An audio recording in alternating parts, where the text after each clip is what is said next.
fights with passion, and he inspires. Are you ready for a war?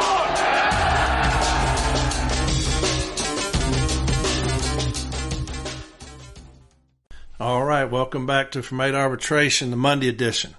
We're going to call it the Constitution edition. All right, we got several guests on tonight. I'm going to have about 9 or 10, probably 9, maybe 10. But they're going to be on via Zoom. Do that a little bit later.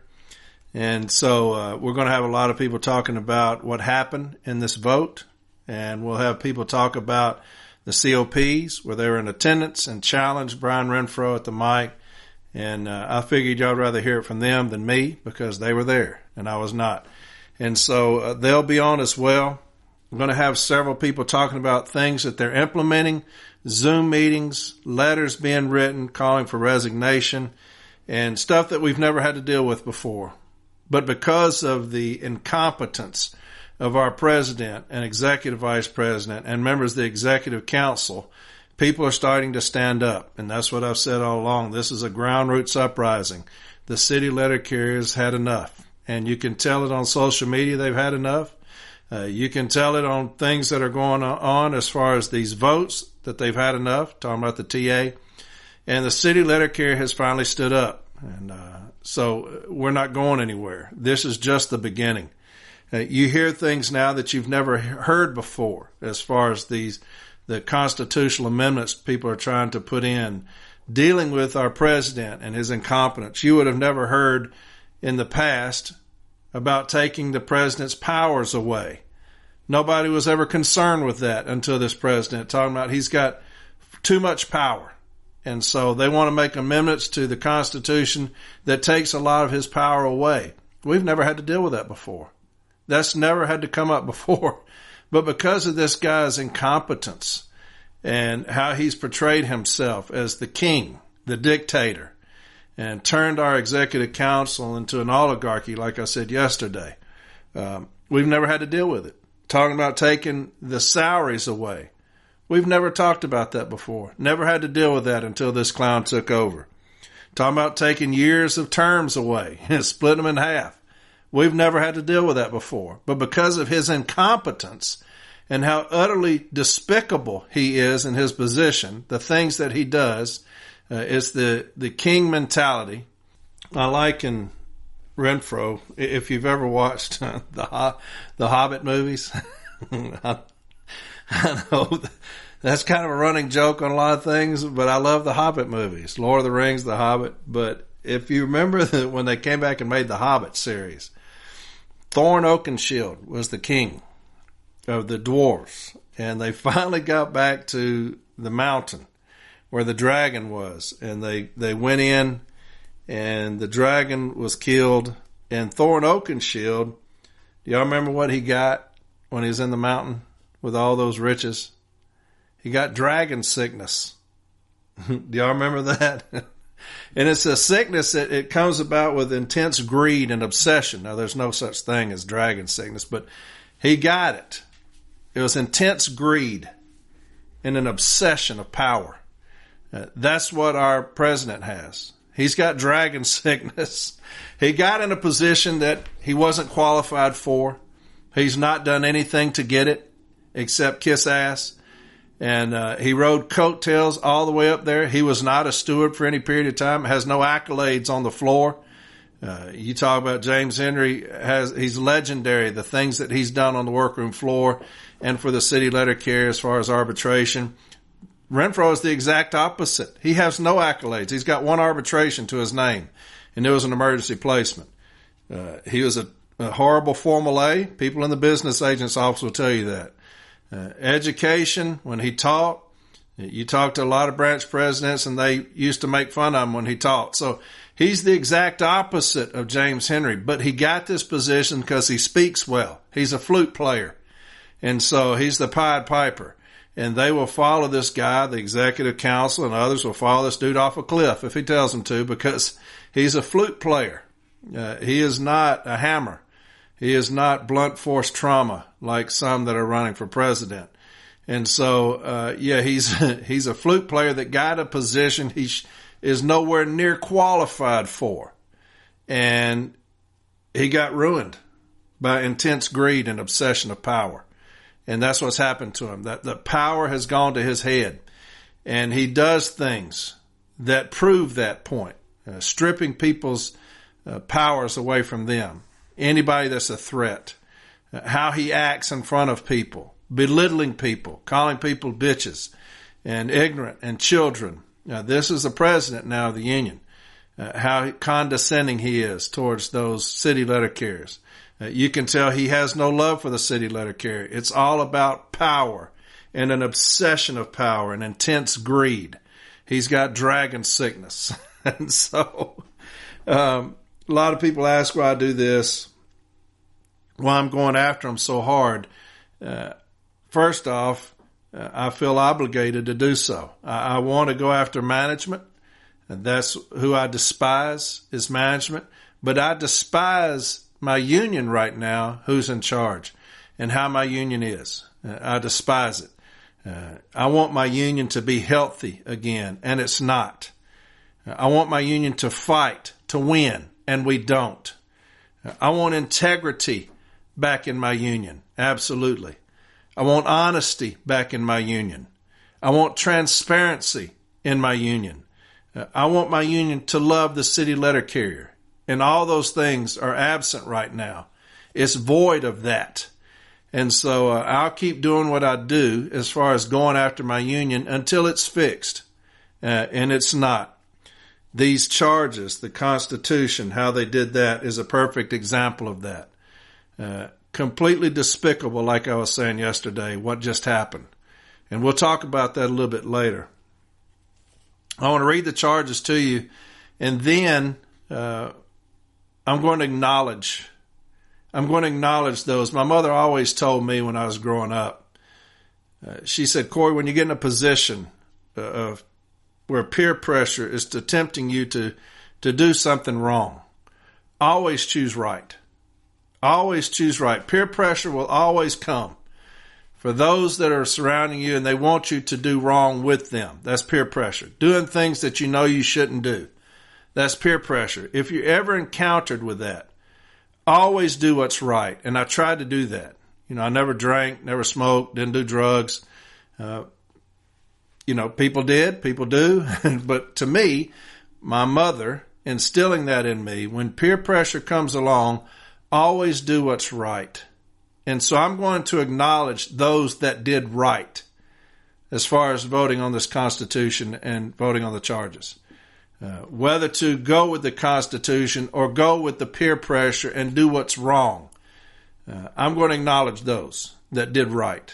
Okay? I'll read the charges and then we will get into this Zoom meeting.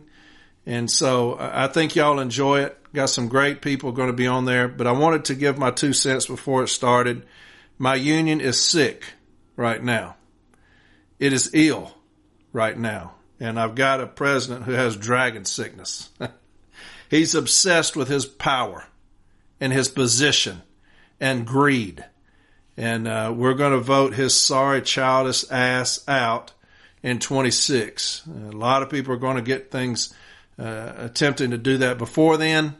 But in 26, if he's still in there, we're going to vote his sorry ass out. And these sorry asses that voted the way they did on this. We've got numerous people filing charges against the entire executive council. I've read those, and so they'll be putting those in. People filing labor charges because the city letter carrier is sick and tired. They're sick and fucking tired. Okay, so I'm going to read these charges real quick. And these are the ones that Renfro and Barner collectively decided to dismiss as having no merit. They decided to do that, and they got some buffoons to vote with them, okay? And so here's the charges. Subject submission of Article 10 charges against President Brian Renfro and Executive Vice President Paul Barner. To the members of the NELC Executive Council. On behalf of the undersigned members of Branch 70, I respectfully submit the attached formal charges pursuant to Article 10 of the NELC Constitution against NELC President Brian L. Renfro and Executive Vice President Paul Barner. These charges address multiple violations of constitutional duties, including failure to report official acts, neglect of adopted convention resolutions, failure to initiate arbitration in a timely manner, bypassing mandatory contract ratification, and failure to provide a complete report of acts at the biennial convention. Each charge is supported by citations from the NALC Constitution, factual summaries, and specific requests for documentation and constitutional interpretation. We submit this material in good faith and with the intent of upholding the principles of transparency, accountability, and democratic integrity upon which our union was founded. This submission is made solely by the individual members signing below and does not represent an official action or endorsement by Branch Setti as a whole. Each signer affirms their commitment to the democratic principles and constitutional responsibilities that guide the National Association of Letter Carriers. We respectfully request that the Executive Council initiate a formal investigation as outlined under Article 10 and take appropriate action in accordance with the findings. Thank you for your attention in this matter. Fraternally, Michael Rivera, member of NALC Branch 70. To the Executive Council of the National Association of Letter Carriers, we, the undersigned, members in good standing of the National Association of Letter Carriers, Branch 70, respectfully submit the following charges under Article 10 of the NALC Constitution against President Brian L. Renfro and Executive Vice President Paul Barner. We charge President Renfro and Executive Vice President Paul Barner with dereliction of duty and violation of constitutional responsibility as follows. Charge 1. Charge against President Brian L. Renfro for violation of Article 9, Section 1K, failure to disclose official acts. Article 9, Section K of the NALC Constitution states, the President shall submit at each convention a written report of all their official acts during their term of office. President Renfro failed to report a critical action during his term, the withdrawal of the national contract proposal originally submitted by former President Frederick Orlando and Executive Vice President Paul Barner. This retraction was not disclosed in the 2022-2024 biennial report submitted at the 73rd Biennial Convention. The omission concealed from the membership a pivotal shift in bargaining strategy which led to the expiration of the previous proposal, delayed progress, and contributed to the union's entry into expedited arbitration. This material omission constitutes a violation of his duty to report all official acts. This failure to disclose may be part of a broader pattern of concealment, as further detailed in Charge 6, wherein both President Renfro and Executive Vice President Paul Barner withheld information on the near-complete bargaining work carried out by former President Frederick Orlando. Charge 2, charge against President Brian L. Renfro for dereliction of duty, failure to implement convention resolutions. President Renfro failed to carry out 2 binding resolutions adopted by the 2024 National Convention. General Resolution 12 required monthly bargaining updates via the members-only portal, national contract rallies leading up to the ratification vote. General Resolution 22 required negotiation updates to be posted on the first and third Fridays of each month. The investigative report by Matty Rose, commissioned under Article 10, confirms that the required updates were not posted as scheduled. No rallies occurred during the mandated period. The Executive Council received limited or no information during the contract negotiation period. The President's failure to execute convention mandates represents a breakdown of constitutional responsibility, violating both the letter and spirit of Article 9, Section K, and undermining the authority of the union's supreme body. Charge 3, charge against President Brian L. Renfro for neglect of duty, failure to initiate arbitration timely. Under the Postal Reorganization Act, PRA, Section 1207, if no agreement is reached within 90 days of contract expiration, an arbitration board shall be established despite the NALC working under an expired contract since May of 2023. President Renfro did not schedule arbitration even when progress stalled and inflation diminished members' earnings. The result was a delay in securing a new contract, harming the membership's economic standing. The investigative report, as well as President Renfro's own admissions, confirmed that arbitration was not prioritized nor prepared for. This deviation from legal precedent and common practice constitutes neglect of duty. leaving the union exposed and without resolution for nearly 2 years. Furthermore, testimony from former President Frederick Rolando, referenced in the Weir and Weiner reports, suggests that the parties were close to a negotiated agreement prior to Renfro assuming office. This raises serious concerns that Renfro failed to act on valuable progress that could have expedited a fair agreement and instead allowed negotiations to stagnate, ultimately harming the membership. Charge 4. Charge against President Brian L. Renfro for violation of Article 16.3, bypassing required membership ratification. Article 16.3 of the NELC Constitution states, any national collective bargaining agreement entered into between the NELC and USPS shall be ratified by the regular members. The Memorandum of Understanding, MOU, included in the Nolan Award clearly outlines that agreement resulted from mediation, not arbitration. Key items in the MOU: assign arbitrator Nolan to mediate, item 3. Emphasize voluntary cooperation, item 4. Distinguish mediation from binding arbitration, item 5. If the agreement was achieved through mediation, it meets the definition of a collective bargaining agreement and therefore must be ratified by the membership. President Renfro's failure to recognize this and proceed without ratification violates the Constitution and disrespects the membership's role in contract approval. Charge 5. Charge against Executive Vice President Paul Barner, violation of Article 9, Section 2B. Article 9, Section 2B of the NELC Constitution states, the Executive Vice President shall make a complete report of their acts at each convention of the National Association of Letter Carriers. Executive Vice President Paul Barner failed to make a complete report of his official acts at the 2024 Biennial Convention of the National Association of Letter Carriers. Specifically, EVP Barner was directly involved in the development and presentation of a collective bargaining proposal that was later retracted by President Brian L. Renfro. Despite this, EVP Barner did not provide a full or transparent account of the negotiations, the substance of the proposal, or the implications of the retraction.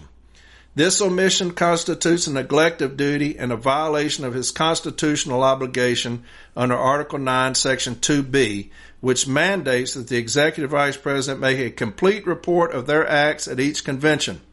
This failure to report raises questions about whether Executive Vice President Paul Barner and President Renfro jointly acted to suppress disclosure of critical bargaining developments as examined further in Charge 6.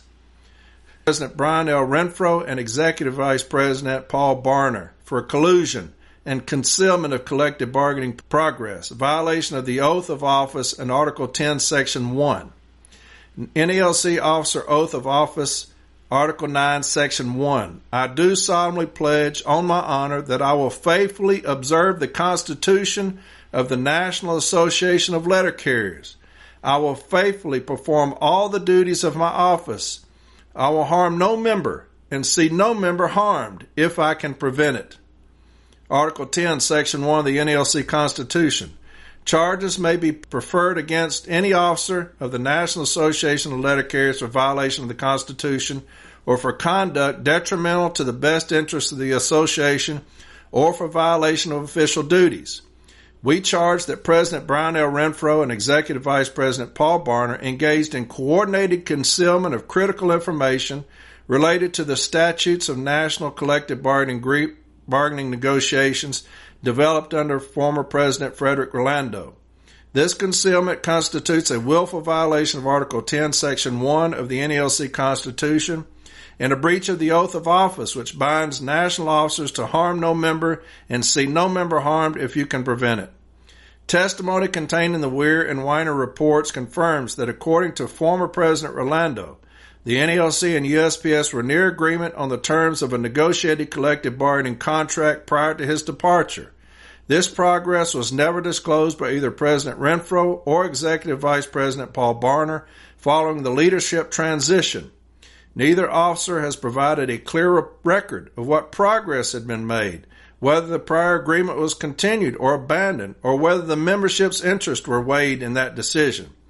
The deliberate omission of this material information from all reports submitted to the Executive Council and the membership suggests a coordinated effort to obscure the union's bargaining posture and strategy. The effect of this silence may have been to delay in achieving a fair and timely agreement, directly harming the economic interest of the membership. This failure to disclose not only contradicts the officers' constitutional duty to report their official acts, Article 9, Section 1 and 2, but also undermines the democratic accountability of our union and violates the spirit of the National Convention authority as its highest decision-making body. This charge is submitted with the belief that such concealment rises to the level of official misconduct and calls for investigation under Article 10, Section 1 of the NLC Constitution. Request for supporting documentation. In connection with Charge 1, we respectfully request the Executive Council obtain and review the original national contract proposal submitted by former President Frederick Rolando and Executive Vice President Paul Barner. This document is essential for establishing the nature and significance of the proposal that was later withdrawn during President Rolando's term. Its contents will provide critical context for evaluating whether the omission of this withdrawal from the 2022-2024 biannual report constituted a violation of Article 9, Section K. We further request that any internal communications, meeting minutes, or correspondence related to the withdrawal or replacement of this proposal, particularly those involving President Brian Renfro and Executive Vice President Paul Barner, who played an active role in negotiations during President Renfro's absence, also be made available as part of the formal investigation. To clarify the role of the Council and evaluate compliance with Article 9, Section K, we request full and unredacted minutes from Executive Council meetings where collective bargaining strategy or arbitration was discussed, particularly whether Council members were notified of the arbitration timeline, whether decision-making authority was shared, delegated, or withheld, any dissent or documented concern expressed by Council members.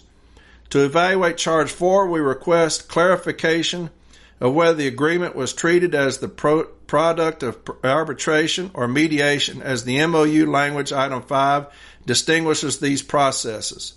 Any memos or advisories sent to the staff of the Executive Council explaining why a vote was deemed unnecessary under Article 16.3. To determine VVP Barner's formal role during President Rolando's absence, we request documentation identifying any period during which EVP Barner was delegated full or partial bargaining authority, communications showing whether EVP Barner was empowered to act independently or at the direction of President Renfro during negotiations. In connection with Charge 6, we request that the Executive Council obtain and review the following documents and testimony to determine whether President Renfro and Executive Vice President Paul Barner engaged in coordinated concealment of collective bargaining progress developed under former President Frederick Rolando.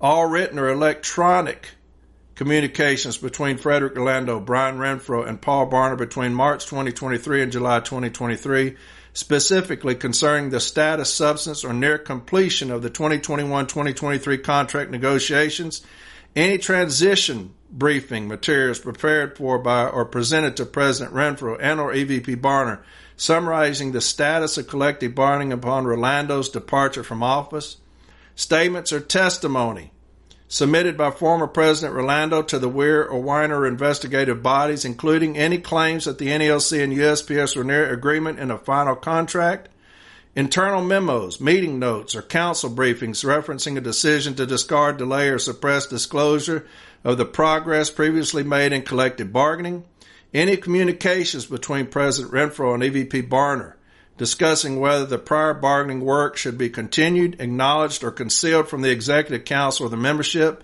any advisories issued to staff or regional officers clarifying the status of bargaining progress following the leadership transition in mid-2023. Request for constitutional interpretation and factual clarification. In accordance with the principles of accountability, transparency, and fidelity to the NLC Constitution, the following questions are respectfully submitted to the Executive Council. These inquiries are intended to further support the charges outlined in this Article 10 submission by seeking clarification on the constitutional and procedural implications of specific actions taken or not taken by National President Brian L. Renfro and Executive Vice President Paul Barner. The answers to these questions will help establish whether such actions constitute official acts on Article 10, Section 1K, and whether they reflect violations of constitutional duties. Definition of official act. Question. For the purposes of applying Article 10, Section 1K of the National NALC Constitution, how does the Executive Council define an official act by a national officer? 2. Retraction of collective bargaining acts. Question.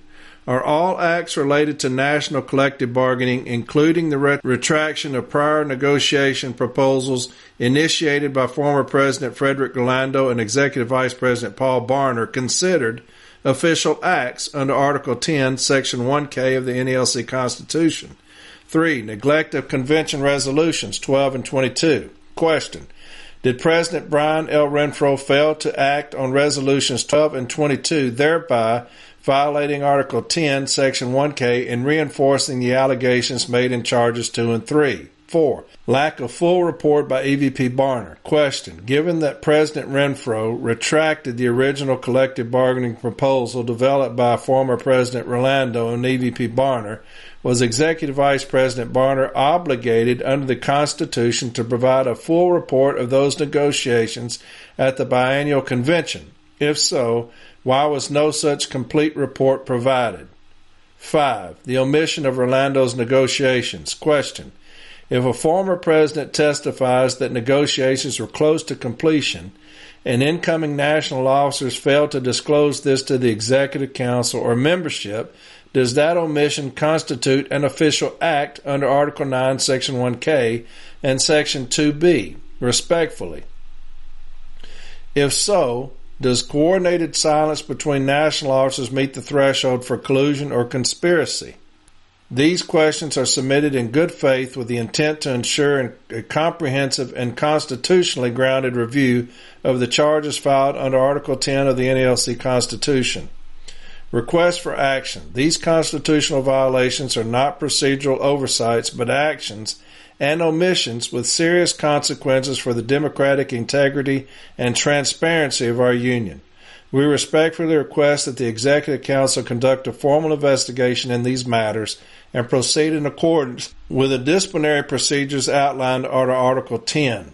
Our recommendations. To ensure a fair collective bargaining process in 2026, we recommend that President Brian L. Renfro be removed from his position as sole negotiator of our next collective bargaining contract. Furthermore, serious consideration must also be made in regards to the removal of Brian L. Renfro as NALC president for the sake of preserving our union for the foreseeable future.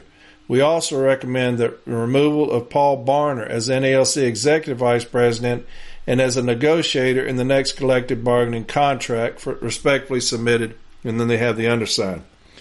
So there you have the charges, and very well written. And under Article 10, they must be investigated. Like I was saying yesterday, they cannot, under any circumstances, circumvent that, and they did. And so, where do we go now? On this Zoom call y'all are fixing to hear, we're going to give you some ideas. A lot of great people on there that are going to speak. I think you'll enjoy it thoroughly. But when, like I was talking about with my mother, when she said, when it comes time to do the right thing, and you'll have those pressuring you to do the wrong thing, that peer pressure, which is tough in a lot of places, when that happens, always do the right thing.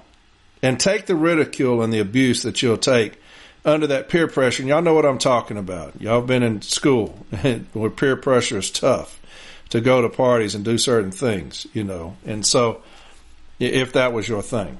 But always do the right thing. Always. In this vote, you had 14 voted to do the wrong thing.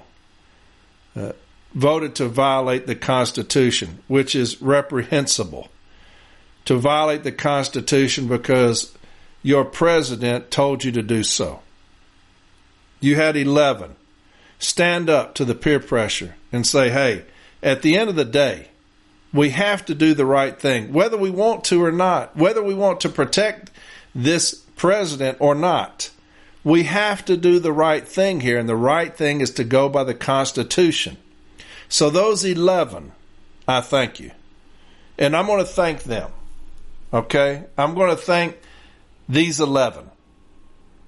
James Henry, Mac Julian, Manny Peralta, Jim Yates, Larry Brown, Keisha Lewis, Mike Cariff, Dave Teagarden, Eddie Davidson, Sean Boyd, Mark Camilli. Thank y'all for doing the right thing. You had 3 that were absent. David Mudd, he lost his Zoom connection. Chris Jackson was out. And Patrick Johnson was out. So those 3 weren't participants. When it comes time to do the right thing or do the wrong thing, always choose to do the right thing. Always choose integrity over popularity. You owe this guy nothing at the top. This boy is nothing more than a politician. He is not a union person. He is not a city letter carrier. He's a politician, and that's it. He's a flute player, playing his flute.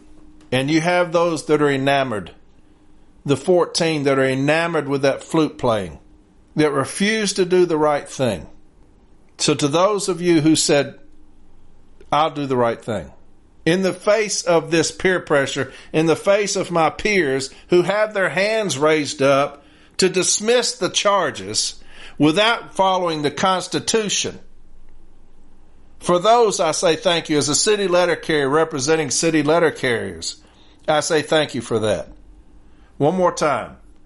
James Henry, Mac Julian, Manny Peralta, Jim Yates, Larry Brown, Keisha Lewis, Mike Cariff, Dave Teagarden, Eddie Davidson, Sean Boyd, Mark Camilli. Thank y'all for doing the right thing. They'll probably try to assign an investigator to me. Where did you get those names? I just pulled them out of my ass. How's that? And that's what I'll tell your investigator when you send him to me like you tried to do before. I just pulled those names out of my ass. Was I accurate? I hope so. That's what I'll tell your investigator. And they'll probably try to assign one to me, even though they violated the Constitution, to keep one from being assigned to them. But always do the right thing. Always do the right thing, okay? So I'm going to get into this Zoom. It's going to be about 3 hours long, all right? So y'all got a long episode here ahead of you. Listen to me, city letter carriers. I love you. I love you. And we're going to get this thing turned around. We're going to get this thing back to where it's led by integrity, humility, competence. All those things are coming back. We're going to make sure of it, okay?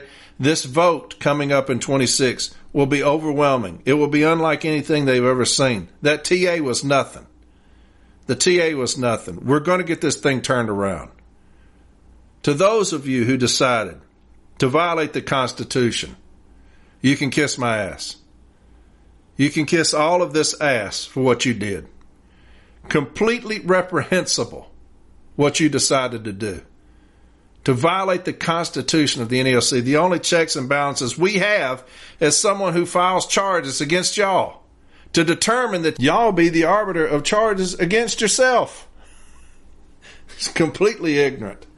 Completely ignorant. But anyway, all right, I love each and every one of y'all. I'll be back Wednesday. Okay, Wednesday we're going to talk about saving minutes, and be a very short episode, but that's what it's going to be from Wednesdays from now on, okay? All right, I'll talk to y'all later. Enjoy this Zoom that we're fixing to get into with these. There's 8 or 9 that are going to participate, and I think you'll enjoy it. So I'll talk to y'all later. All right, love you. Bye. All right, welcome back to From 8 Arbitration. I've got this panel of heavy hitters. And so this is From 8 Arbitration thing. This is not any party affiliation as far as CLC.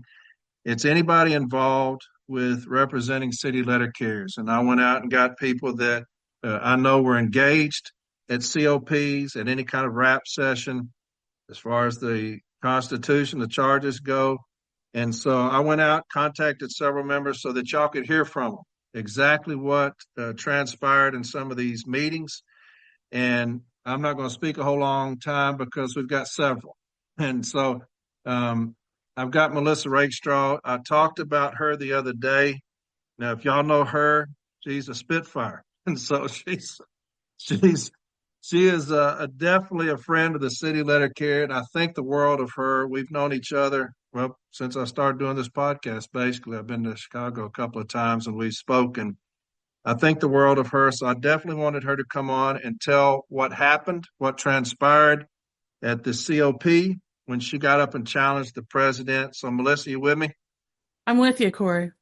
All right, young lady, it's all yours. You take your time. Just talk to the people, okay? I appreciate you. I appreciate you too, brother. What you've done for the city letter carrier by educating our brothers and sisters, our union family, is amazing. I'm a huge supporter, and let's keep that going. So I was at the COP in Pasadena, and I had just become president of my branch on April 5th, 2 days before the meetings. It was only the second one I had attended.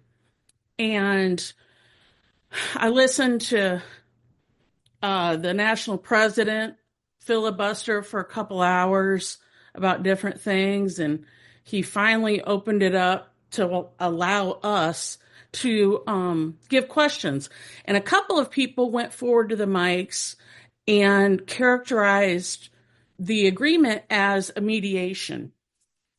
And Brian pushed back on that and said, well, it wasn't a mediation. It wasn't a stipulated award, blah, blah, blah. So I decided to go to the mic and read what arbitrator Nolan actually said in his ruling. And at the bottom of page 1 in his ruling, he said, the agreement provided that I would conduct a mediation before convening a formal arbitration hearing. The agreement authorized me to issue a final and binding award based on the parties' presentations.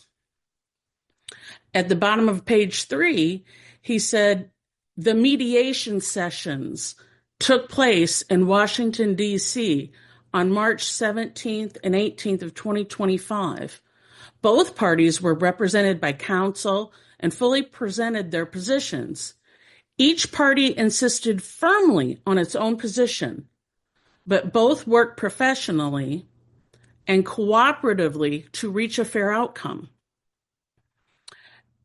At this point, I pointed out the fact that the arbitrator himself is calling this a mediation. He is saying that the parties worked together to reach a fair outcome.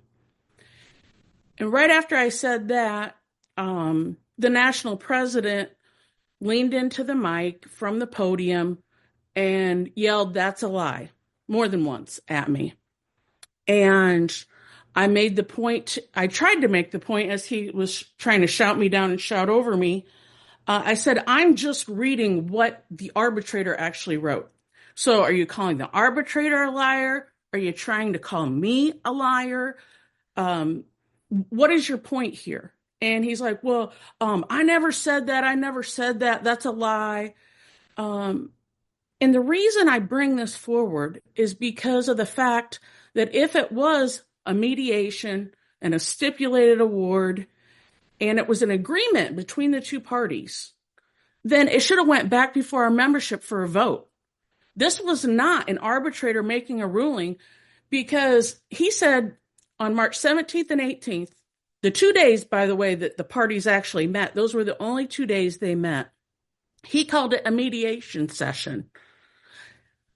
He waited 2 days later, and then on the day 3, he issued his award.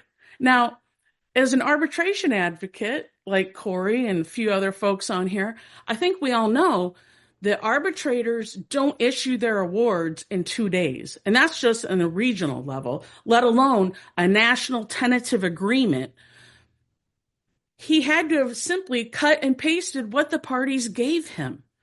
It's only common sense. There's no way that he listened to their 2 days of discussions and then went home, wrote this entire ruling from scratch and signed his name to it. That's not how arbitrators operate, number one. Number two, his wording that he chose is very specific. He calls it a mediation session. Arbitrators' words matter. They don't simply say things that are general terms, or it could mean this or it could mean that, especially in something as important as a national agreement. They're very precise in their words. So at the time Brian was shouting me down, I simply kept talking because I wasn't going to be stopped. It's not the first time that I've had a chair try to interrupt me when they didn't want me to speak or didn't want to hear what I had to say. I've had it happen at national conventions and workshops before. A former chief of staff with Fred did it. And I think it's really interesting that before they let Brian take over the meeting, Fred had gotten up to talk about Nowcrest, supposedly. And he made the remark, and this is exactly what he said because I wrote it down. He said, "Our enemies aren't with the NALC. Let's address disagreements internally the right way." And to me, that was just a setup to try to tell people in the room, don't come after poor Brian, that he shouldn't be our real target here or what we should be discussing. Again, it's Daddy Fred stepping in, trying to protect his little duckling.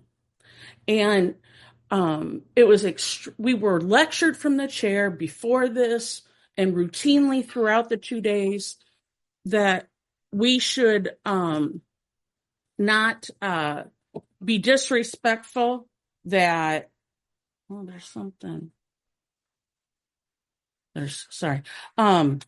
that we should not be disrespectful, that we have to have decorum, we have to treat each other with respect. But here's the national president of our union attacking a member who's simply trying to make a point and ask a question. So what's okay for us and a certain standard of the attendees, apparently our national president can't himself raise himself to that level of behavior. It was completely uncalled for and unnecessary. And I've got something noise going on here a second. I can't find the source.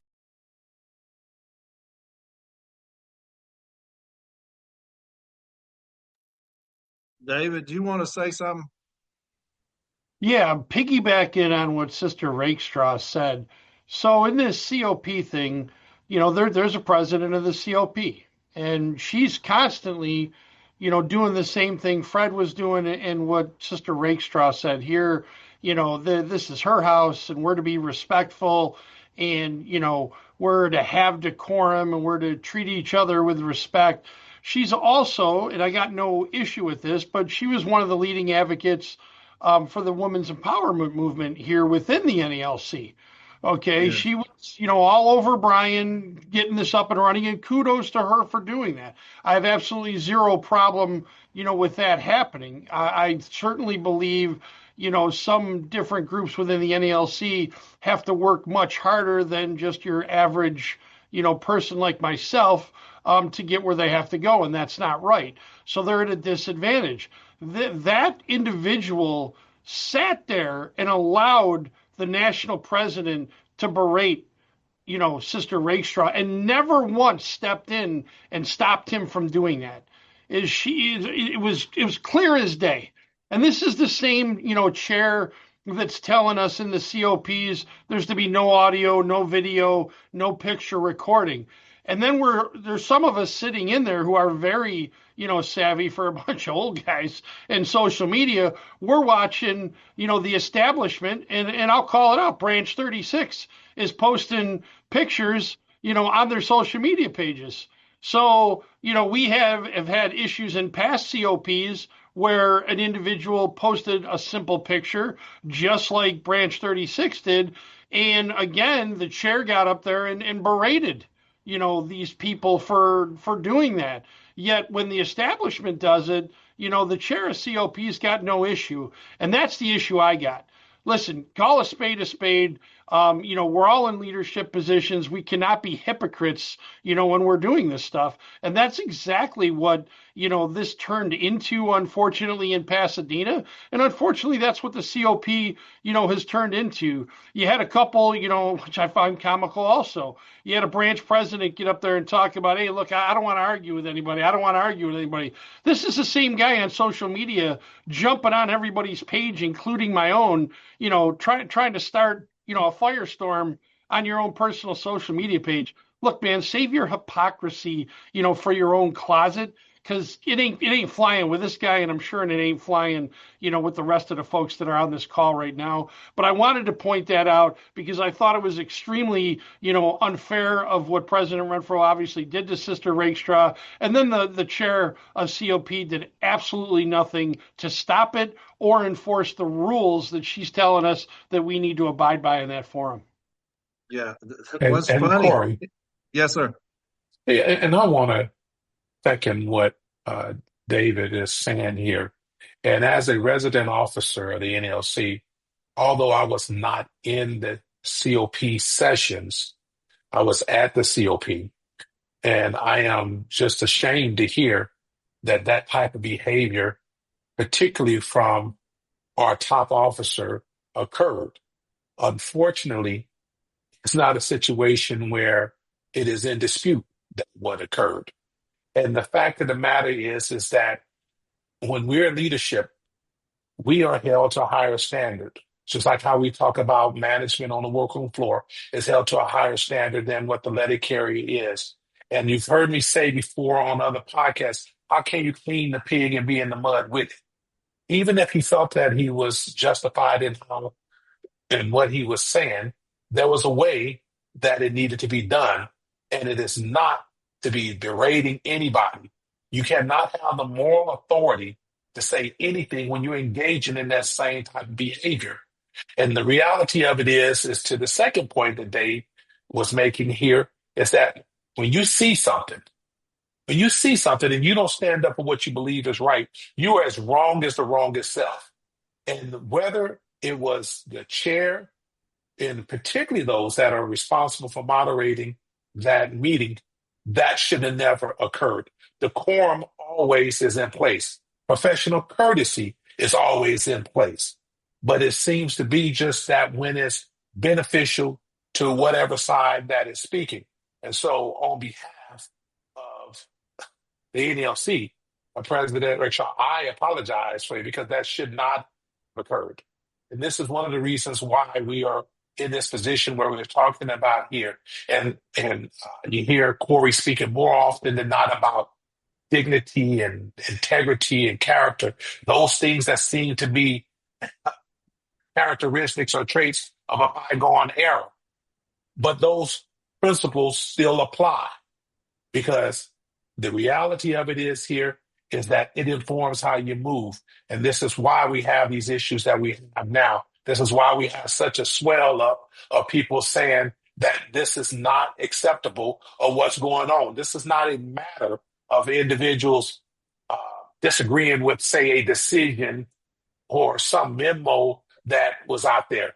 We're talking about things that are at its core base, and that is just basic decency and expectation of doing what's right versus what's wrong. Forget whatever policy or whatever any of those things that you may think of.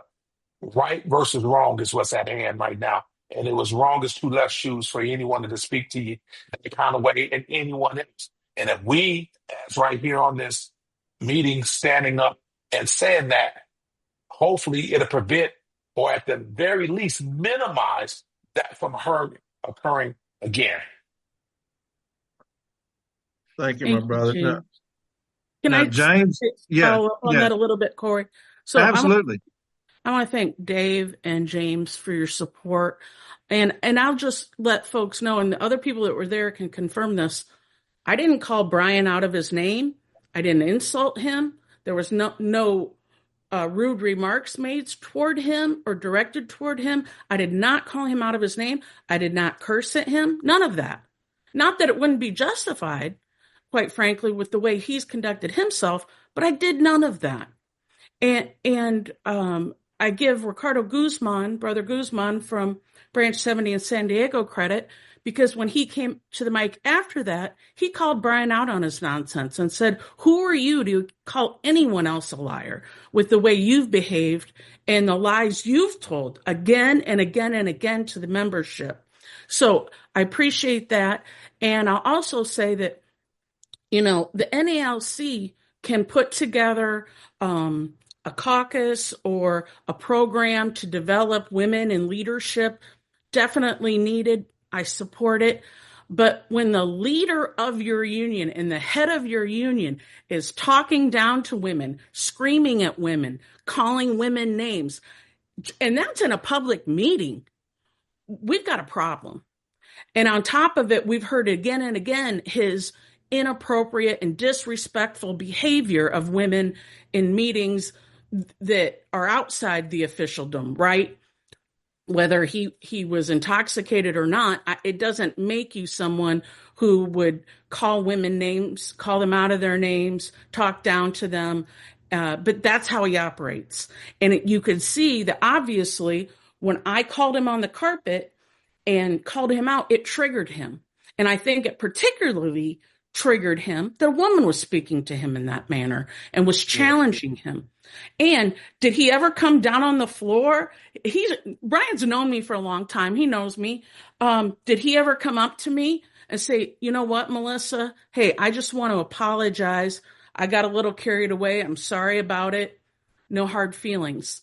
No, that's what someone with dignity and respect would have done. And I could have accepted that. I would have accepted an apology. Of course, there wasn't one forthcoming. Yeah. And you said some things that I had written down when you were talking, Melissa, but you challenged him. And as a female challenging him, that's a no-no. And I think that we see that more and more. And to expect an apology, you know, ask James Henry. He's still not gotten one for what happened to him. If you apologize, you're conceding that you're wrong. And that will never happen. That will never happen. And so, and I want you guys to know that what Corey just said is accurate. Just think about when Brother Chris Jackson called Brian out at the Boston Convention in front of thousands of individuals.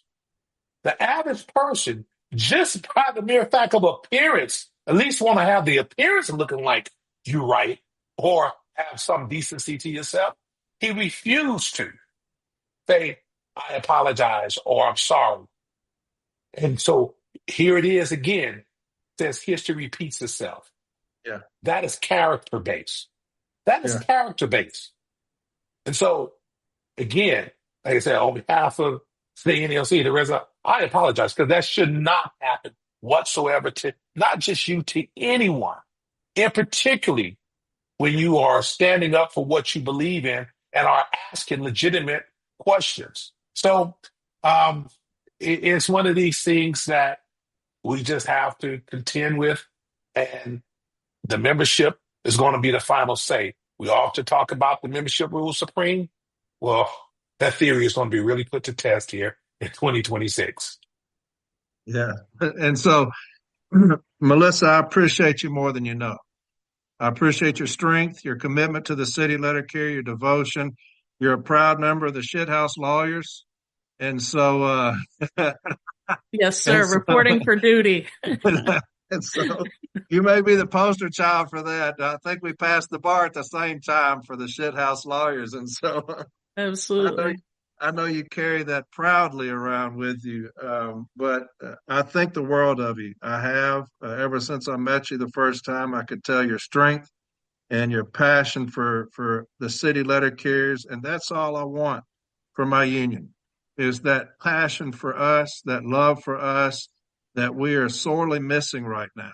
And so you've got it in spades. And so I look forward to what the future has in store for you, because you're a rising star in the way that you hold yourself, you carry yourself, and challenging that when you say that you've been in several places that have tried to snuff you out, as per se, that your voice, and you will not give up. And so that is character as well. So thank you. Anything else you want to say? No, I just want to thank you, brother. There's more of us than there are of the little cabal in leadership right now that don't want to take responsibility for their actions, that don't want to be held accountable, that want to sweep everything out of under the rug and move on. And I am so inspired by our union family all across the country, of people who are stepping forward and saying, enough, I'm done, no more. The folks that voted to reject in record numbers, and our voices will be heard, brothers and sisters, guaranteed that. So keep speaking up, keep fighting, do it on your local level. And thanks a lot. I appreciate it. Absolutely. I appreciate you, Melissa. All right. Paul Bolanger, you with me, baby? I'm here, brother. All right, my man. I had to have you on because you you got a great story to tell about the kind of the snide reaction you got from Renfro. I told your story. I also told Melissa's, but I wanted her to come on and tell her own, just like I wanted you to. So I reached out to you and said, hey, would you please come on and talk about this? Because I want to point something out. Now, you go ahead and tell who you are, and then kind of tell what happened at that COP, because I've got something. Melissa referenced the Arbitrators Award. We'll talk about it in just a second, but go ahead and tell kind of what happened, who you are, what happened at the COP, and then we'll talk a little bit about it, something else after that, all right? Sure. Corey, yeah, Paul Belanger, Branch 44, Merge, New Hampshire. Before I jump in, Corey, I really think that Melissa's part in this was really underrated. I'll tell you, when she went back to her seat, Brian was still going after her, and he had the microphone in front of him, and Melissa didn't let that bother her. She just stood her ground on the floor with no microphone, and she was jabbing her finger in the air, and she wasn't taking any of it. I'll tell you, I don't think I could have been. I don't think anybody in that room could have been more proud of the way she stood up for herself. Really. But from my point of view, Brian was talking about the failed tentative agreement and our new agreement, and then he wanted to move on to legislative issues. And somebody said, hold on, let's talk about the contract. And I stood up behind him. My branch vice president said, "You're going to start trouble, aren't you?" I said, "Yeah." Yeah, I am. So I said, Brian, you said two things that bothered me. First of all, you said the parties gave the arbitrator latitude to discuss any issues from the failed tentative agreement. And he jumped right up and said, "I didn't say that, brother. I didn't say that." And I'm looking at the piece of paper that I wrote it down on as he was talking. And I said, all right, well, I said, the second thing you said is that during discussions, the arbitrator noted that the parties agreed on a great many issues. And he said, no, I didn't say that either, brother. And this time, people from the room spoke up and said, you said that. We heard you say that. So he said, well, all right, whatever I said, brother, what is it that you're trying to prove? What's your point? What's your point? And I said, well, my point, Brian, is did you stipulate to the language in the failed tentative agreement regarding the work rules? And he said, we don't use the word stipulation. This was an expedited arbitration, and the word stipulation is not used. We did not stipulate on anything. So I thought he was dancing around a little bit, and I said, well, all right, let me rephrase that. Did you agree in the mediation sessions prior to actual deliberations on the work rules exactly as worded in the failed tentative agreement? And he said, I sure did. And I'm telling you, brother, if you were there, the way he said that, you could almost hear the rest of the sentence coming out. I sure did, and what are you going to do about it? That's how arrogant he was at that microphone. So I called him out. I said, Brian, the membership didn't agree with you. We didn't agree to any of that failed tentative agreement. The work rules or anything. He said, well, what work rule do you not agree with? I said, well, for Christ's sakes, I don't agree with the 20 minutes of fixed office time. We're already hearing about carriers on the workroom floor getting this posted on their bulletin boards. You now have 20 minutes of fixed office time. So he's going back and forth about how that's not how it is, brother. You know how he's denying any of these work rules are going to hurt carriers. But the fact of the matter is, and his favorite line too is, well, we can file a grievance. If they do that, we can file a grievance. Well, brother, you and I and Melissa and Dave, we've all been on the workroom floor.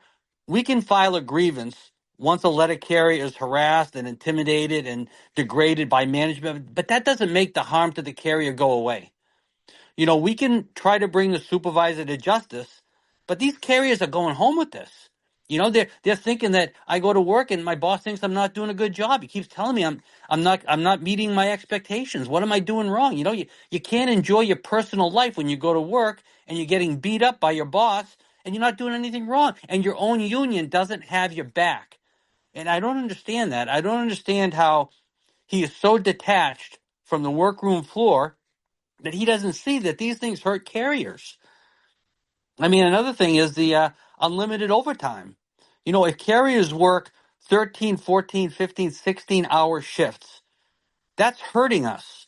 I mean, not only is it dangerous and we're eliminating the absolute language that we fought so hard to get, but now then the post office doesn't have to hire the staffing that they need to get the mail delivered. They're running the staff that they have into the ground. And when we go to bargain a new agreement, what kind of leverage do we have? They don't need new carriers. They've got carriers working 16 hours for crap wages. And I don't know if you can help me on this, brother, but what the hell is this with the polling that he keeps talking about? I can agree to the failed work rules because I did a poll, and the poll said that all carriers cared about was the wages. Yeah, I don't understand this. I'm sure Brian in the future is going to be holding his nose listening to this episode.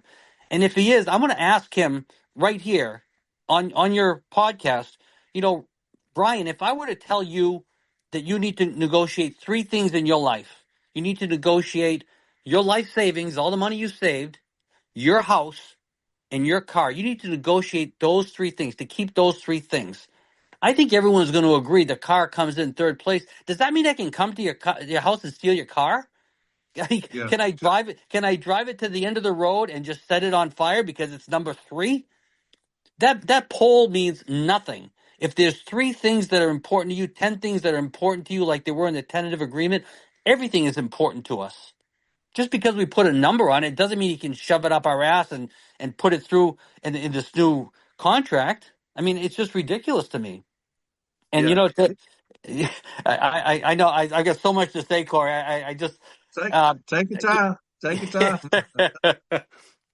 I know Chris is going to come on in a minute, and he's going to talk about some of the language that Brian didn't think needed to go through. But Brian made a comment to Chris. He said, if you don't like it, change the Constitution. So I jumped up to a microphone again, and I said, you know what, Brian? I'm happy you brought that up because that's exactly what we're going to do. We're not going to let you pull this shit again. So I proceeded to tell him that my branch 44, had passed a resolution and 2 amendments that he was going to have on his desk in 2 days, on March 9th, I think it was. And we're taking his power away. I mean, he is not going to be able to bypass the executive council anymore when he sends out a tentative agreement. Any tentative agreement is going to have to pass a majority vote of the executive council before it sees the membership. And if he goes to arbitration, he's not going to be able to stipulate language again. That's going to be able to be petitioned by the executive council. And again, if a majority says that we don't want this stipulated to, or we want you to add this to this discussion, he's going to have to do that.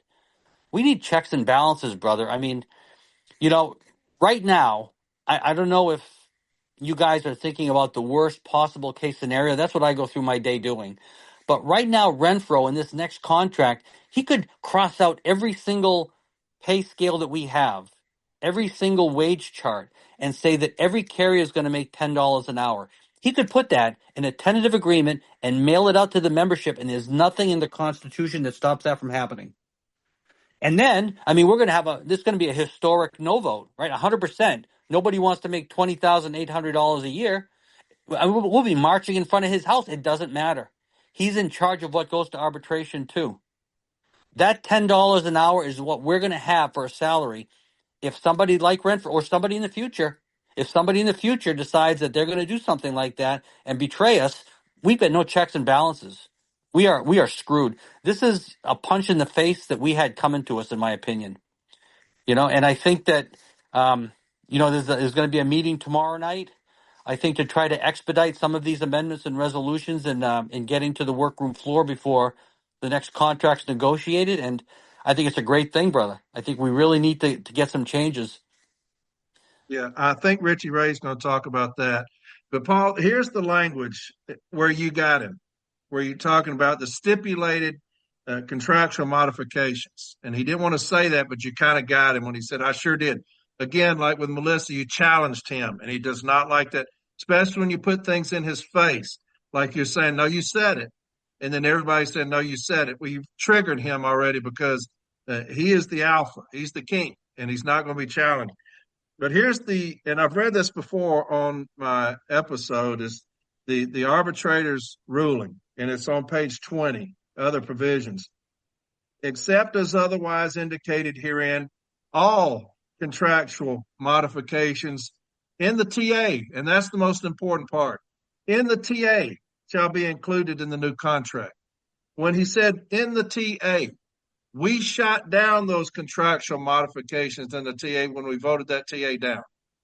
Any contractual modification brought forward to us in the TA was shot down. It shouldn't have been introduced in arbitration because it did not exist any longer. When you brought a TA to the members and they said, we're going to reject that, historically reject it, it's as if it never existed because we said, no, we don't want to mess with it. We don't want any part of it. And so when he said all contractual modifications in the TA shall be included in the new contract, they circumvented the will of the people when they did that. I know that a lot of people are saying on social media, they say, well, a lot of these things, they're already agreed upon and voted on in prior national meetings. They've already been voted on. Then why were they brought forward in the TA? If that's the case, why were those modifications brought forward for a vote in the TA if they had already been voted on? Does anybody know that? Yeah, well, you're absolutely right, Corey. So there was some of the work rules that he's talking about, like maybe being able to refuse overtime and without threat of discipline. Maybe that's helpful. I don't think it's worth bargaining for, but some of the stuff like the reduced fixed office time, you could argue that the 12-hour going over 12 hours is not helpful. Some of those things. Why couldn't he take all of those other work rules and outside of the tentative agreement, do them one by one, negotiate them one by one in memorandums, which is what we've always done, and agree to them that way. Yeah, that one sentence though is a slap in the face to us. It lets you know that they went in there and they stipulated this, just like he told you, basically telling you, damn right I did. When it says all contractual modifications in the TA shall be included in the new contract. So it didn't matter about us voting it down or not. Our vote didn't matter at all because Corey, financial pack. Yeah, go ahead, Dave. Just to help the average letter carrier out there, you're obviously right pointing that out, on page 20. But even if you go back to page, like he's arguing with Melissa and he's arguing with Paul that this thing's an arbitration, right? Well, clearly stated on page 7, it starts, the NALC argued the following points. And there's 13 bullet points listed of very specific things that were, quote, argued over if this was in fact an arbitration as opposed, to a mediation. And guess what doesn't appear in those 13 points? Anything about any of those work rules. Right. No contractual modifications were presented. Not a single one. You're right, Dave. Not a single one. And here the arbitrator says, just pulls it out of his ass. all contractual modifications. Y'all didn't even discuss the contractual modifications.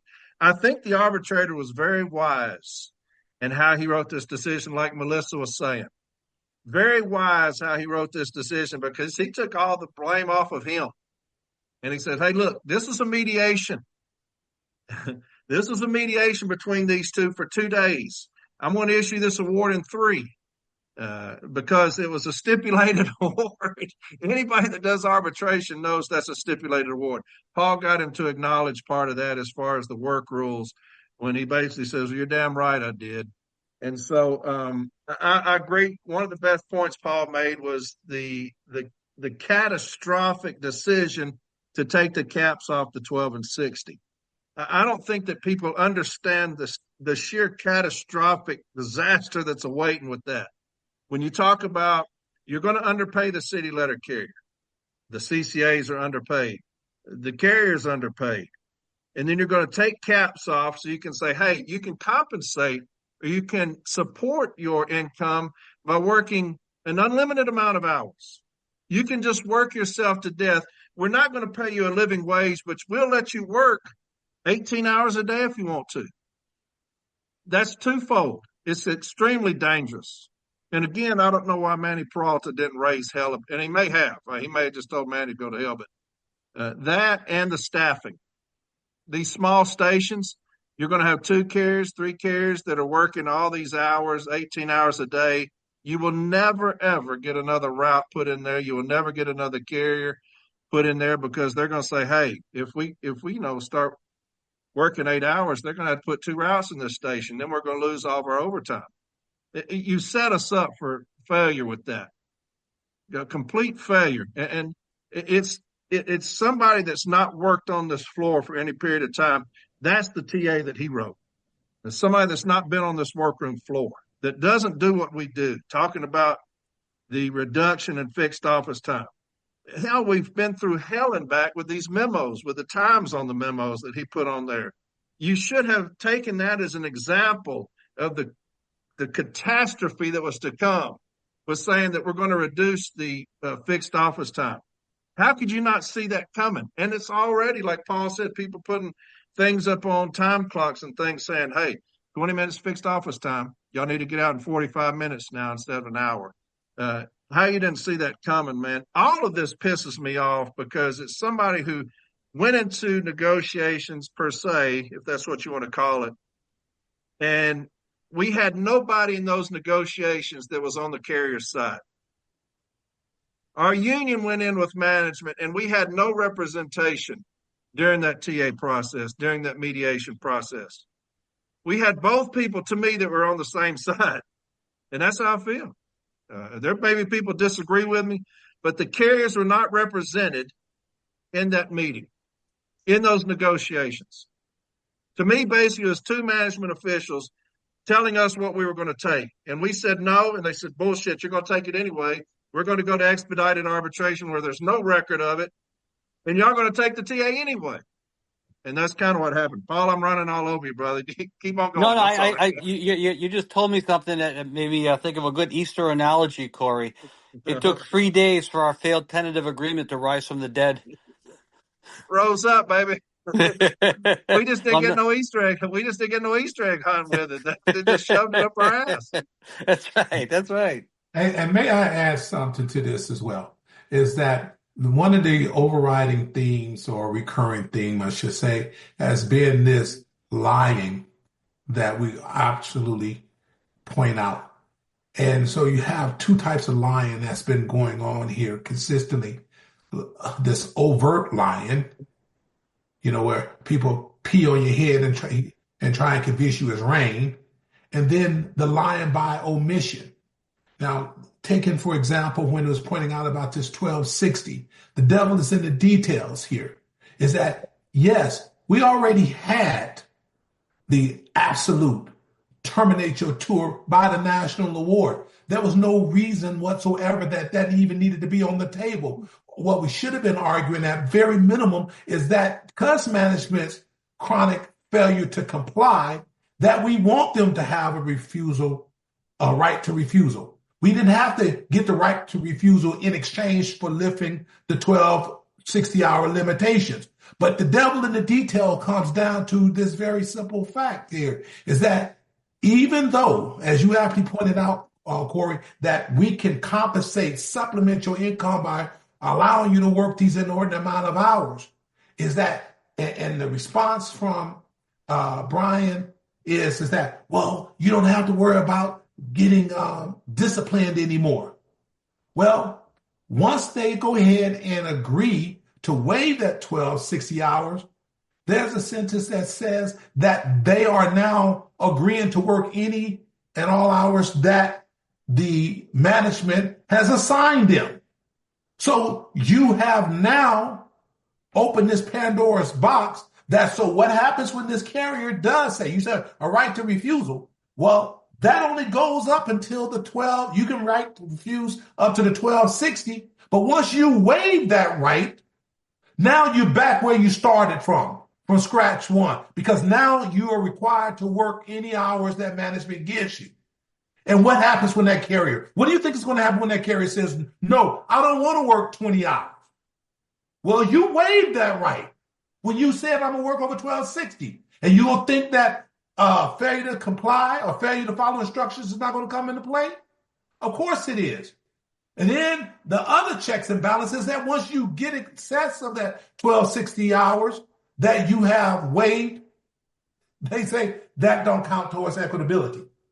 So now you have this two-edged sword that don't count towards equitability. Either I'm going to ride you like a mule, or I'm going to favor my buddies and give them all the hours because I don't have to worry about equitability anymore.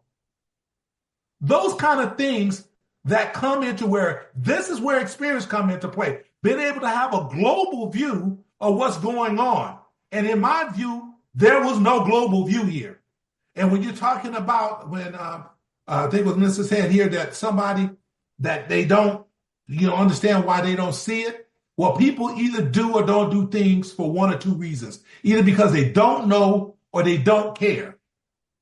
Well, when you make sure that somebody knows how you feel, and that was done in mega fashion with that 71% of the TA, and they still do it, what is it safe to assume?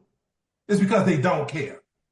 So there's nobody with that type of intelligence can say that they're unaware and that they don't know how the people feel and what's going on and what they should do. It's simply because they don't care. And so the attention to detail, and the one thing that I've been hit up by, even resident officers there at the office here, is that why are you as the vice president out going and telling people to vote no, or why are you telling them to do this and that? Because I am completely opposed to us lying to them by omission, by not telling the full story. And this is why it's so important that you guys continue to do what you're doing. And that's the president standing up. And it's not about this notion of being divisive. This is not being divisive. In the theory, it should bring us all under one tent. When we say there's a problem, let's correct it. And then we're all rowing in the same direction. But you get vilified by pointing out the obvious, that we're not acting in the interest of our people. And so the devil is in the details. And when you look at that and continue on, they're not pointing. It's just not a situation where we're not telling the full truth. Always. It was like the same thing with those COLAs. Everybody gets X amount of money projected, but it only applied to a sector of the people. It didn't apply to all the letter carriers. Some of them didn't know that they got, as Charlie often say, the diet COLA. Everybody thought they was going to get the same amount, the projected amount that they was putting out there, not the sliding scale. So, Paul, kudos to you, man, for everything that you said and did there. So, Thank you, brother. I think I lit a fire there, man. You are on fire. I love it. But hey, you know what? You make a good point though, James. I don't think that he saw all the ramifications of what he decided. Even Elliot's going to come on and talk in a minute, but he had a great point. What about carriers in their evaluation period? This is a great time for management to find out whether or not they're going to bend over for him. Are you going to work 13 or 14 hours for me? No, I don't want to. Okay, you didn't make it. They're gonna fire and hire people based on whether or not they're gonna bend over and do whatever they want to have done. And it's bullshit. You don't know all of the small ways that management's going to pull this over. They're not going to let us refuse to work over 12 and 13. It's just going to take one or two of them to say, oh, yeah, he said yes, and now he's not following a direct order. And that's one thing that Brian will not answer. If you ask him, are we allowed to refuse a direct order? He'll say, well, the language is. I don't want to know what the language is. Can we say no? And he will not answer that question because we can't. Yeah. We can't. Once we waive that 1260 hours, there's language that says we agreeing to work all hours that are assigned.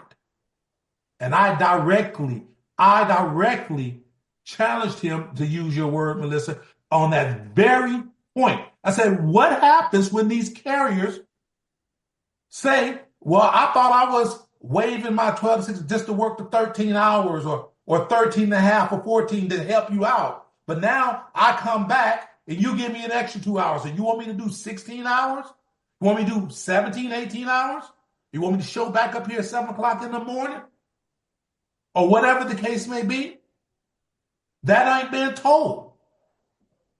That has not been told overall. And I say we, not because I'm at the national level. Lying to the membership by omission. Not telling the full story. Yeah, this absolutely gives them the opportunity to play favorites, to put carriers one against another. That's what they live for. They live for putting us against one another. Here's lying by omission to the arbitrator. This is Brian Renfro lying by omission to the arbitrator. It's on page 7 of the award. It says the NELC, and Paul, you was talking about this earlier, this survey. The NELC's active membership overwhelmingly rejected the tentative agreement TA reached in late 2024, 71% to 29%.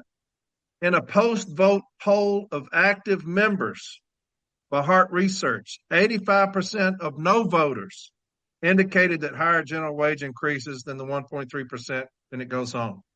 85% of no voters. That's lying to the arbitrator because he told us at our regional rap session that it was just a sampling. They sent out these surveys to just a sampling of no voters. Now, how did you know they were no voters? I talked about this earlier. How do you know who the no voters were? It's supposed to be secret. But when you tell the arbitrator in a post-vote poll, which is not in the Constitution, we ratify a contract, we ratify a tentative agreement. There's nothing saying that if it's ratified, we'll do a post-vote poll. And so he just pulled that out of his ass and said 85% of no voters. That's not true. That's not true. You did a sampling. I don't know what the results were, but you did a sampling. You acknowledged that. So it's not 85% of no voters. I didn't get one of those surveys. Did y'all get one? I didn't get one. I actually got one of the surveys. You got one? I did. I got one. I was honest, and that was not why I turned it down. Yeah. Number one reason was work rule changes. Yeah. Yeah. So I don't know. I didn't get one. I know a lot of people that say they never saw one, didn't know what it was about. But so anyway, thank you, my brother Paul. Elliot, I'm glad you spoke up because you're next. All right. First of all, thank you for having me on. I got ratted on pretty hard when my fiance got to be on the podcast before I did. So shout out to her, shout out to Michelle. Yeah, she gave me a shout out. That's right. Great. It was y'all great. Y'all got an interesting story. Well, it's because of you. Right. We met on the Discord app, and then I fell in love, so I had to move up here and marry her. There you go. Discord's becoming quite the matchmaker. You know what I'm saying? Oh God! Don't even get me started. There's two in here. They're staying silent though. Well, Are we? Oh yeah.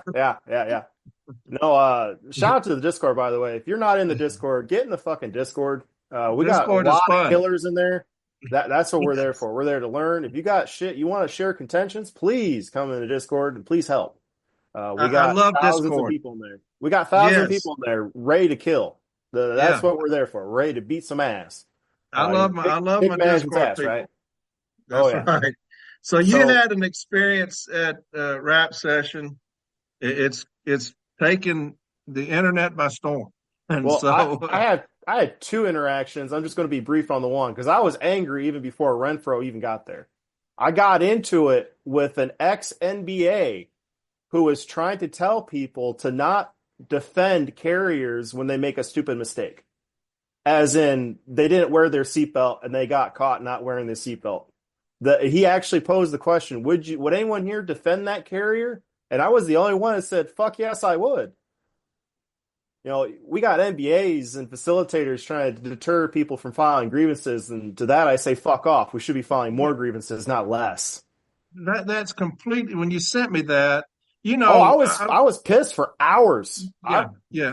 I don't know if you remember the episode where I said I don't care, if you're got your door open, your vehicle's running, throwing all your mail off a cliff, high on cocaine, and got a dime bag in your pocket. I'm coming. That's what we do. Amen. And that's what we're supposed to. That's what we're supposed to do. Yeah, here you got an MBA, a former MBA saying, well, don't defend people like that. They're blatantly or willfully violating. What in the fuck is that? And then he would later on try to approach me and defend his actions by saying, well, I can't burn my relationships with management, the higher levels. There's certain things, I would withdraw that grievance and let the carrier be fired. And I'm like, I hope to God that I can find a carrier that was fired because of this shit. Yeah. If you got fired because the union withdrew your grievance, that's a fucking labor charge. Fucking Crazy. File it. Because that's some bullshit. Yeah. I don't like telling people to file a labor charge. If your union's not fighting for you, fucking file one. Because fuck that shit. You pay dues. They're there to represent you. I'm getting frustrated because like me, I'm going in there to kill management. Not actually, I'm beating that ass. Right. And I don't care what you did. I'm going to help you. Yeah. Because that's who I am. But anyway, I was already kind of angry. And we had a little meeting with BFN, and I kind of gave them a heads up. Like, hey, just so you know, I'm going to stir the pot a little bit. And so I need people to fucking record this in case I get kicked out. Because I thought for sure I was going to get walked. Thankfully, I wasn't. But if you haven't listened to the clip, there's a couple of people have posted the sound clips. I know Mallory's got the hookup in the Discord. And the person actually videotaped it, and she posted it, and I'm very grateful for that. So in essence, I got into an argument in which I asked Brian Renfro to make a choice. He could either resign from being the president with dignity, and I said with dignity because that would be with dignity, or he could force us to drag his ass out. And that's what we're going to do. We're going to drag his ass out because he openly said, I am not resigning. Well, fuck you. We're dragging you out.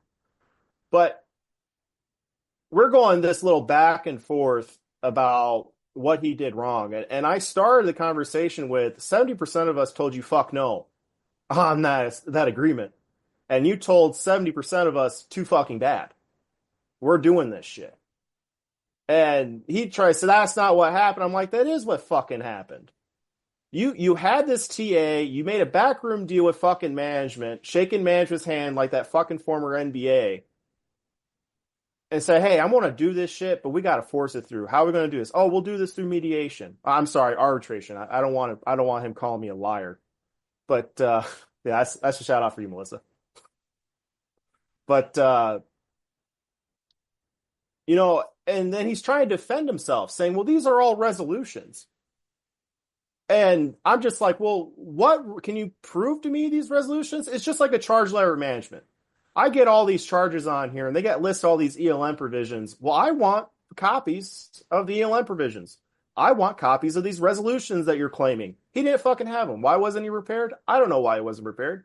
I thought there's no way I'm not the only person who's challenging him on this shit. There's no videos anywhere leaking out. I know at COP they told them do not record, and I still think that's bullshit because everything should be recorded. Everything should be welcome to the NALC on the members board. There's no reason why it's not. That includes the NALC convention. But and he told me, he's like, oh, they all are. blah, blah this, blah, blah that. And I said, okay, well, what resolution was there for us to volunteer to work over 1260? And he continues to argue with me. And I say, answer the fucking question. I didn't say answer the fucking question. I said, answer the question. I asked the question, answer it. Because that's how you deal with these people. He is not a carrier.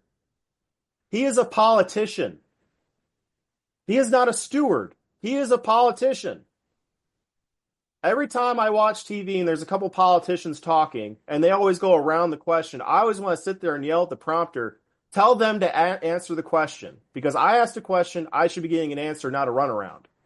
I asked him to answer the question. What did he say? Well, it doesn't exist. That's what I thought. And we told you no, and you forced it on us anyways. And he tried giving me some bullshit. He said, well, you don't have the capacity to speak on this, when I was talking about how people on probation are being abused already, and this is just opening up to more abuse. And he tried saying, would you file a grievance on that? I'm like, I try. I lose. But we try to fucking get these people their jobs back. And, because that's my job. I got to fight for them. Fuck, why wouldn't I fight for them? Yeah. It's just aggravating as fucking hell, because I hear that shit all the time. Well, why would I fight for that person? I'm like, because they're our brothers and sisters. That's why we fight for them. Why are you in this position if you're not here to fucking kick ass and take names? Yeah. And anybody who knows me, to say that I don't have the ability to argue about contractual issues, they don't fucking know me. I mean, I had people in that regional training calling me the walking J-Cam because I was quoting shit that the RAAs and facilitators didn't know. And, you want to insult me, you're not going to get under my skin. The only people that get under my skin are the people I respect. And Brian Renfro, I don't fucking respect you. If Corey Walton looked at me and said, Elliot, you're a fucking idiot, you don't know what you're talking about, I'd be like, damn, Corey. I might have to actually take some consideration to my education level, and I might need to work on that a bit. That'll never happen, brother. Oh, thank you. I say that, but everyone can always learn more. There's always more to learn, no matter who you are. But, what resolution was there to reduce office time?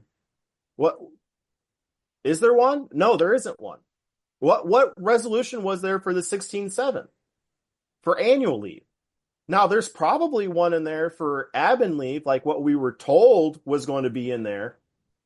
And if anybody went to any of the previous branch officer training, Paul Barner did tell us that we were getting it as admin leave, not annual, which makes a huge difference, I might add, because admin leave's an actual deterrent to abuse it, because they are abusing our brothers and sisters on EP.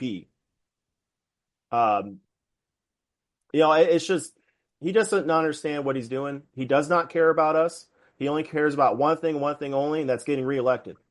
Yeah. You want to know why he don't give a shit about the CCAs and the PTFs and the people working all this extra overtime? They don't vote.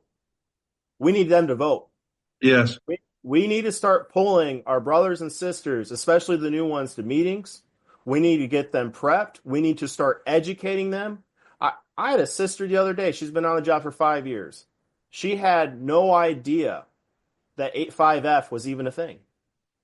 She didn't know that was a violation as a non-ODL for her to work penalty overtime. She had no idea. And I'm like, damn, nobody told you this? Well, nobody really ever talks to me about issues and stuff. I really don't know how this stuff works.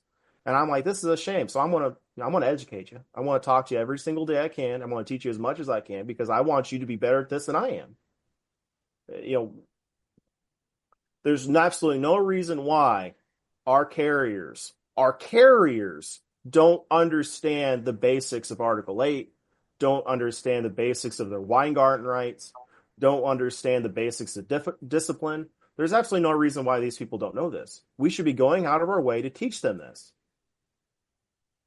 And you made a great point, Elliot. I'm going to ask you this here real quick. And you're 100% right on this. When you challenged him about the contractual provisions, and he said, these were previously negotiated, or these have been voted on prior to this, is what he keeps saying. And he's got other business agents kind of trumpeting that now. And that we just went over this with Paul. He keeps saying that these contractual issues that y'all are complaining about, these were already resolved in prior whatever. then why were they brought forward in the TA for ratification? If that's the case. And I had the same question. If these were already agreed to, and it's even in the back door or management and you were agreeing to this, wouldn't they be MOUs?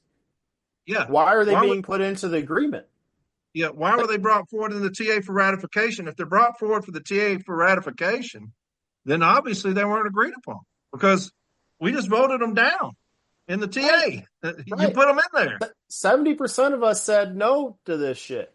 And he tried arguing about that stuff. And I just want to throw this out there. Anyone who knows anything about negotiations, there's things called poison pills. If my carriers want a ham sandwich, they don't want any cheese on the ham sandwich. The management comes to me and says, I want to put a piece of cheese on a ham sandwich, then you can have the ham sandwich. Well, I don't want the ham sandwich because it comes with cheese. My carriers don't want cheese. Yeah. It's a very, very simple way of explaining this, but it's a poison pill. Yeah. The volunteering over 1260, that's a poison pill. We're going to lose jobs over this shit. Yes. And even people, I've gotten arguments over this. Well, they're still doing 8 hours on the route. So I'm like, no, they're not. Because the 2 10-minute breaks. Because of some of the fixed office time. Because of the extra comfort stops we take throughout the day. Because I don't know about you guys, but I go to the bathroom at least 2-3 times a day. I drink a lot of water out there. We're going to lose routes over this volunteering. Management's not going to hire people, which is going to pressure people to volunteer. Because there's nothing worse than coming to the office and having double the mail the next day. Yeah. Hell, we're broke. They're obviously going to work. Broke. You just given me an opportunity to make twice as much money as I'd normally make. Of course, I'm going to have to work 17 hours a day to do it. But, I'm going to be able to pay for a little bit more stuff, and we're losing jobs because of it. Completely, it's a catch-22. Completely stupid. Well, they're going to look at their brand new converted carriers to regulars and look and say, well, hey, if you do this 2.5 times right, that's the same as step B at time and a half. Yeah, I want to jump on that. I want to earn as much as them on overtime at 2.5 times. Yeah, because I need that money. Yeah, no shit. Yeah. We got brothers and sisters out there who are like, man, I got to find another job. This thing doesn't pay for shit. We work too many damn hours. And if I'm monologuing and you guys want me to stop, just tell me to stop because I will fucking just keep going. I get extremely aggravated with leadership, the lack of education, the fear mongering. I can't tell you how many times I heard during that training about how backed up Step B is and how their impasse rate is going through the roof and how they can't resolve anything. And I'm just sitting there like, well, shit, they ain't giving a shit at Step B. We shouldn't have any resolve rate. If we're not getting escalations, everything should be getting impassed, right? If we're not getting cease and desist, it should be getting impassed. If you're giving me bullshit language just to get it off your plate, you're not doing your job. And it's just aggravating as hell, especially as someone, because I'm not an officer. I'm just a Formal A rep. I'm at the bottom. I'm on the workroom floor, just like our podcast with Cole Billups. We're on the workroom floor. We're actual stewards who are doing a job. And, I just feel like we don't have backing from national. Yeah, because you don't. Because I don't. It's because my vote really don't mean shit to them. And we see that. Everybody's seen that. Our vote didn't mean anything. When you talk, I know Tyler Bass are talking about, striking. You say interest arbitration is our avenue. What good is it? What good is it if it just got circumvented? If the will of the people just got circumvented? So yeah, you have no backing, at least from the top two up there. Right. And something I think back on the argument I had with Brian, and I never attacked his person. I attacked what he did. I never attacked his person because that's not how you argue. When you attack a person for attacking an actual person, that's low level thinking. We don't do that shit. But he made a claim about, because I told him, I was like, listen, the right to refuse, we can win that arbitration. We can win that shit. Arbitrators will have our back on it. And there's plenty of arbitrations to support, especially when it comes to discipline. And he says, there's only in 3 fucking places. And I said, well, and then he gave me some argument about how arbitrators don't always do that and this. I'm like, well, this arbitrator didn't agree with you. I don't think Nolan would have put it in the agreement without it being mediated first.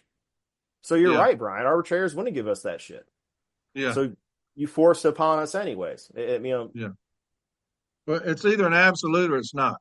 Right. And it's an absolute. I'm sorry. It should be treated as an absolute. No carrier should be expected to work over 10 hours. Yeah. You shouldn't want to work over 10 hours. I was working 60-hour weeks there, and man, I felt like I was dying. Yeah. Let alone over that. Yeah. National Arbitrator Menthol calls it an absolute, and you had two clowns get together and say, no, it's no longer an absolute. You can work as long as you want to. You can work yourself to death.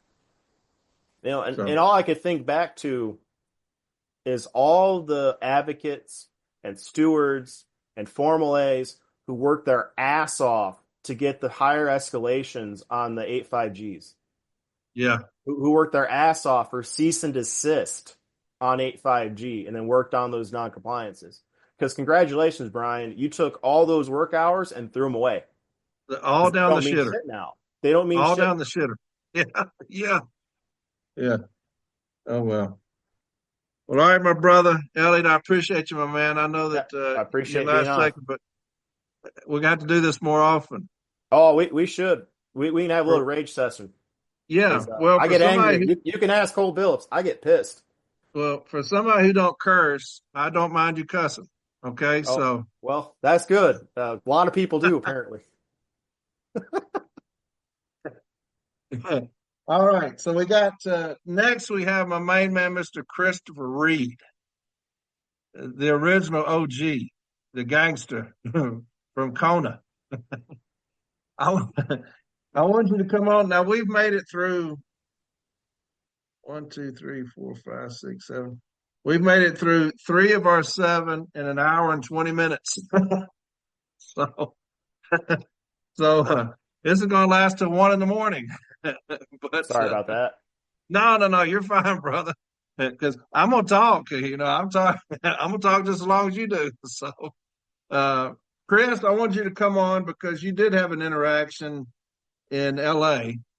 that I thought was quite comical, and especially since I know you. When you told him, "Hey, come on down off the stage," I know I've seen you. Angry before, and so I was like, I wished that would have transpired.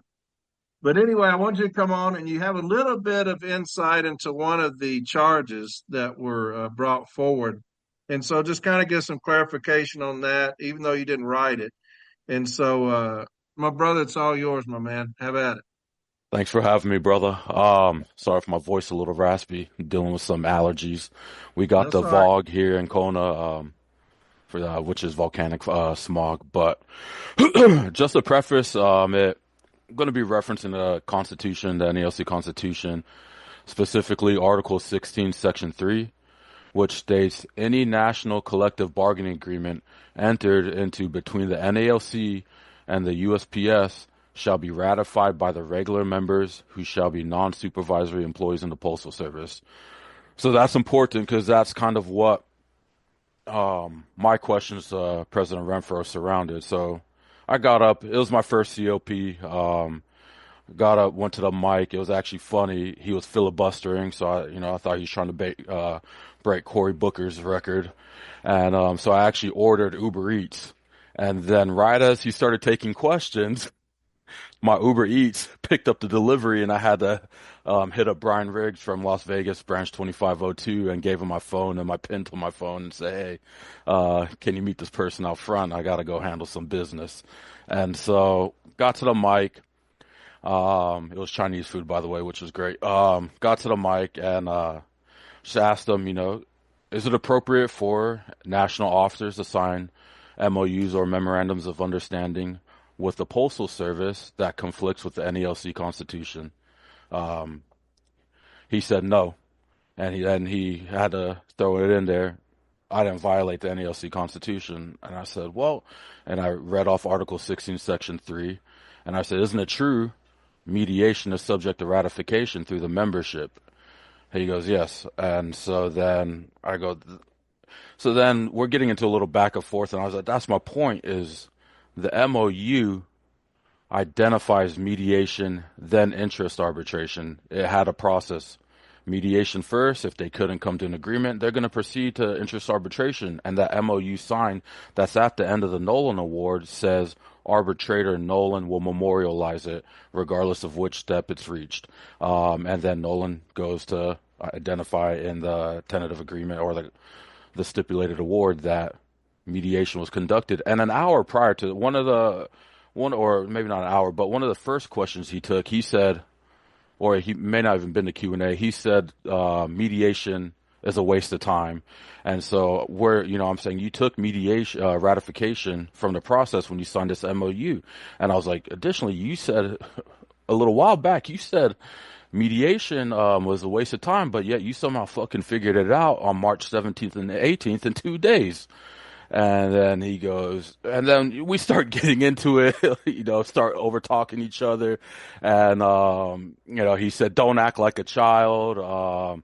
You don't need to disrespect me. And I responded the way I'm going to. I'm raised, all my family are Teamsters. And so I was raised, by them, immediate and extended family. And, I've seen, them lead strikes, and things like that. And so I responded the way I was. If you want to keep talking to me like that, why don't you get off the podium and come see me?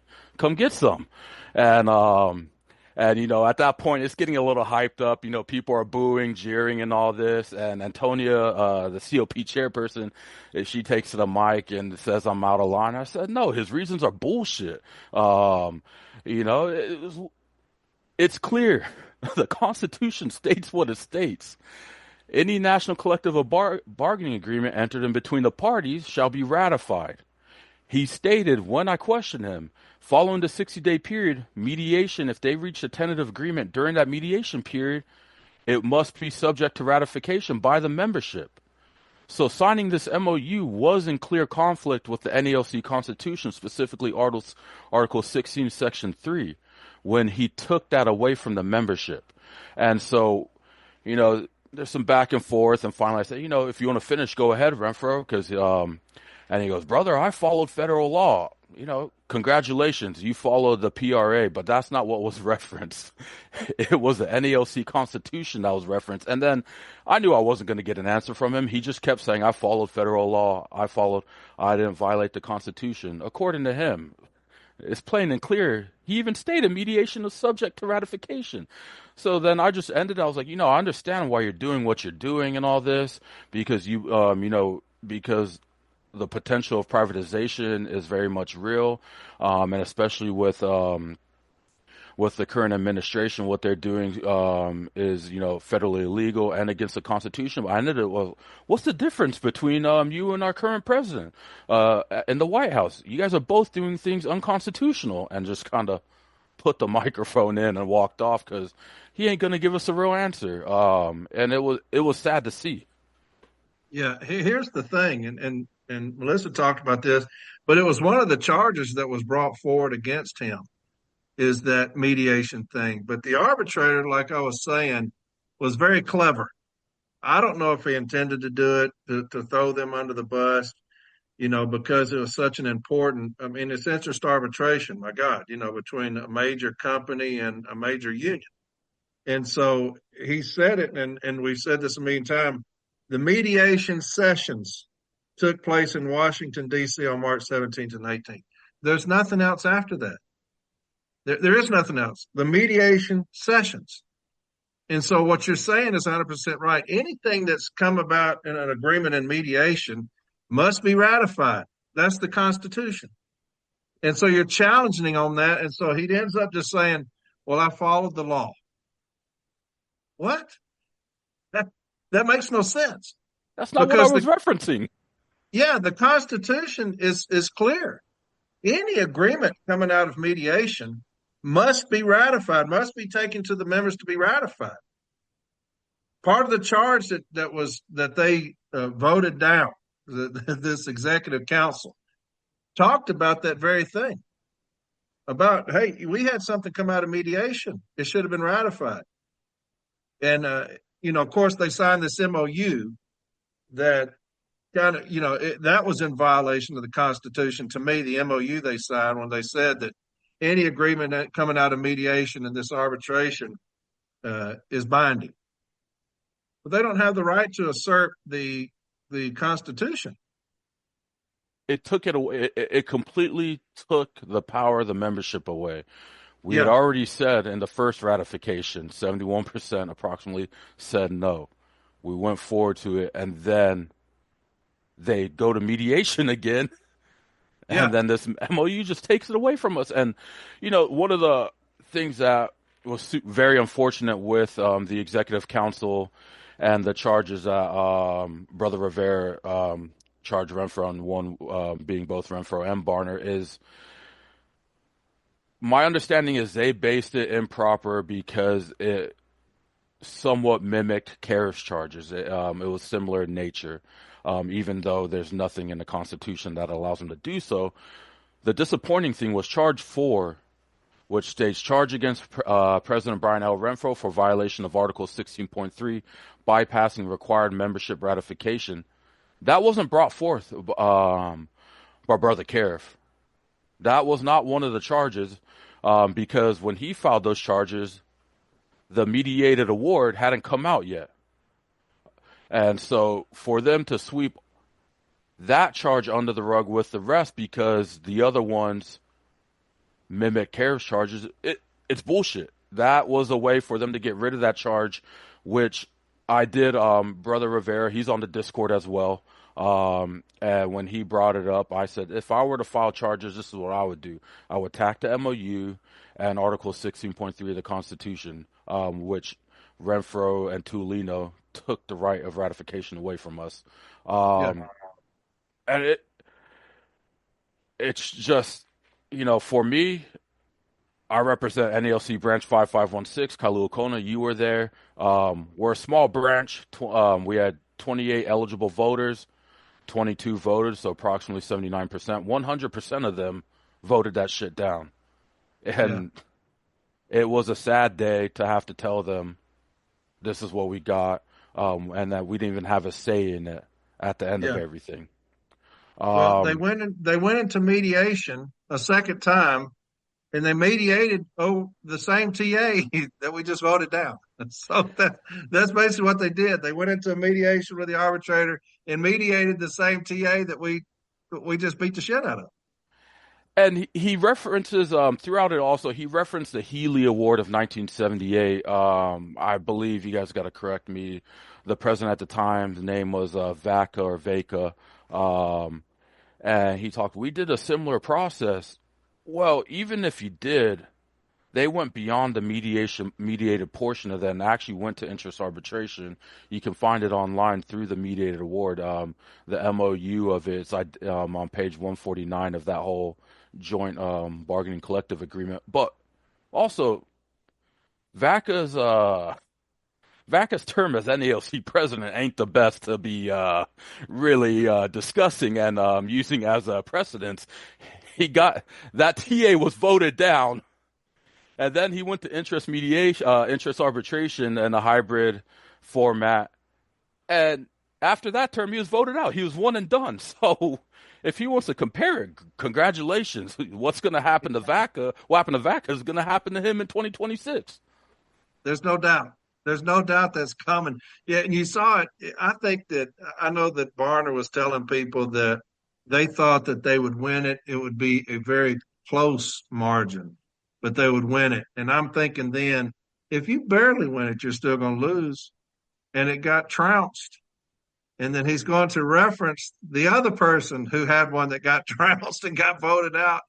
Like you said, one and done. He's going to lose and Barner's going to lose. But I wanted you to come on because I thought, first off, I love you to death. And I thought that was hysterical. You saying, if that's the way you want to go, step on down off that podium and come address it. And so, hey, obviously we both could have handled it better, but I am who I am, and if you want to be disrespectful to me, then come and get some, baby. But that's how I am. He referenced a lady got up and he basically called her an idiot. I don't remember that. And when she said that he had walked away from the negotiations, and referenced her, implying that she was an idiot. Talked about you, the a child. Uh, Talked about another one. You don't have the mental capacity to debate me on contractual issues. All these things coming from him to the members, and then you have the individual get up that was on the panel saying, talking the members down. Y'all need to start treating this man with respect. I'm thinking, where in the fuck have you been? Have you not been listening to how this clown talks to the members? And that was the second day when she got up and basically lectured us. And then when she was questioned, I don't remember who it was by, but she got very defensive about it and said, "Well, I'm just speaking as a branch president. I'm just speaking as a branch president." Well, and she was basically saying all that lecturing was her as a branch president. That's not true. If she was speaking as a branch president in that moment, she should have took to the floor, to the mics on the floor, not at the podium. People can't, when she's speaking on the podium, they are viewing her as a COP chairperson. Howard Komini, one of the co-chairs, when he went on and had some rebuttals for her, he didn't do it from the podium. He did it as a branch president on the floor at the mic. So for her to say I'm speaking as a branch president, it's disingenuous. She did so at the podium under her authority as a COP chairperson.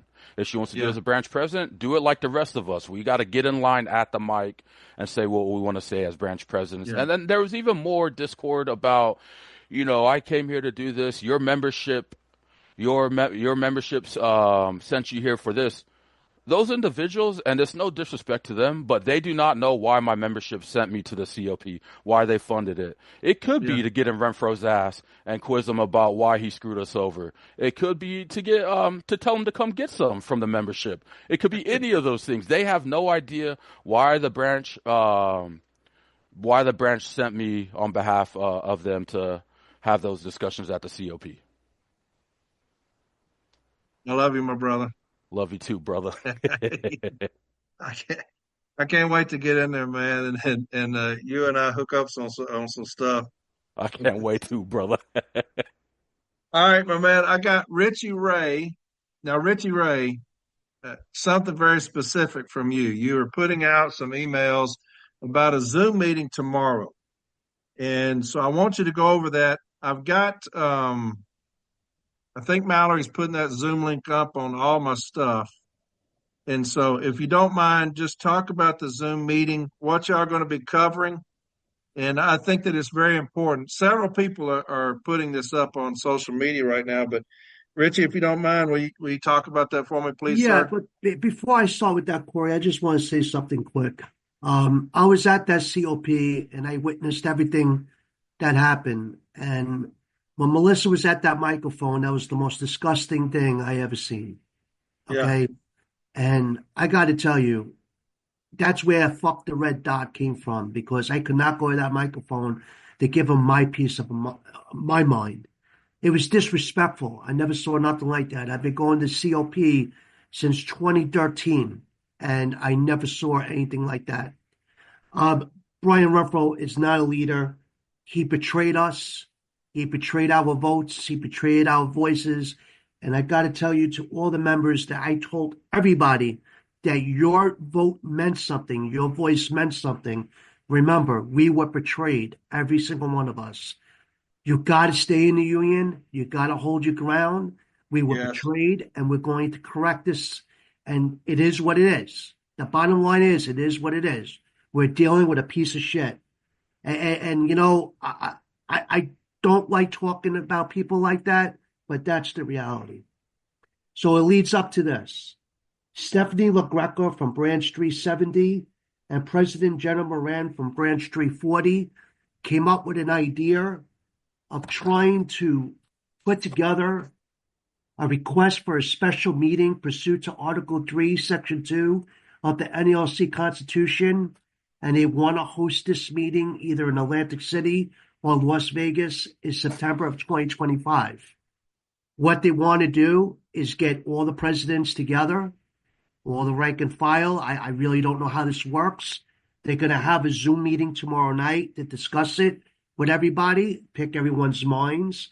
Hopefully everyone will have an answer how to go about this.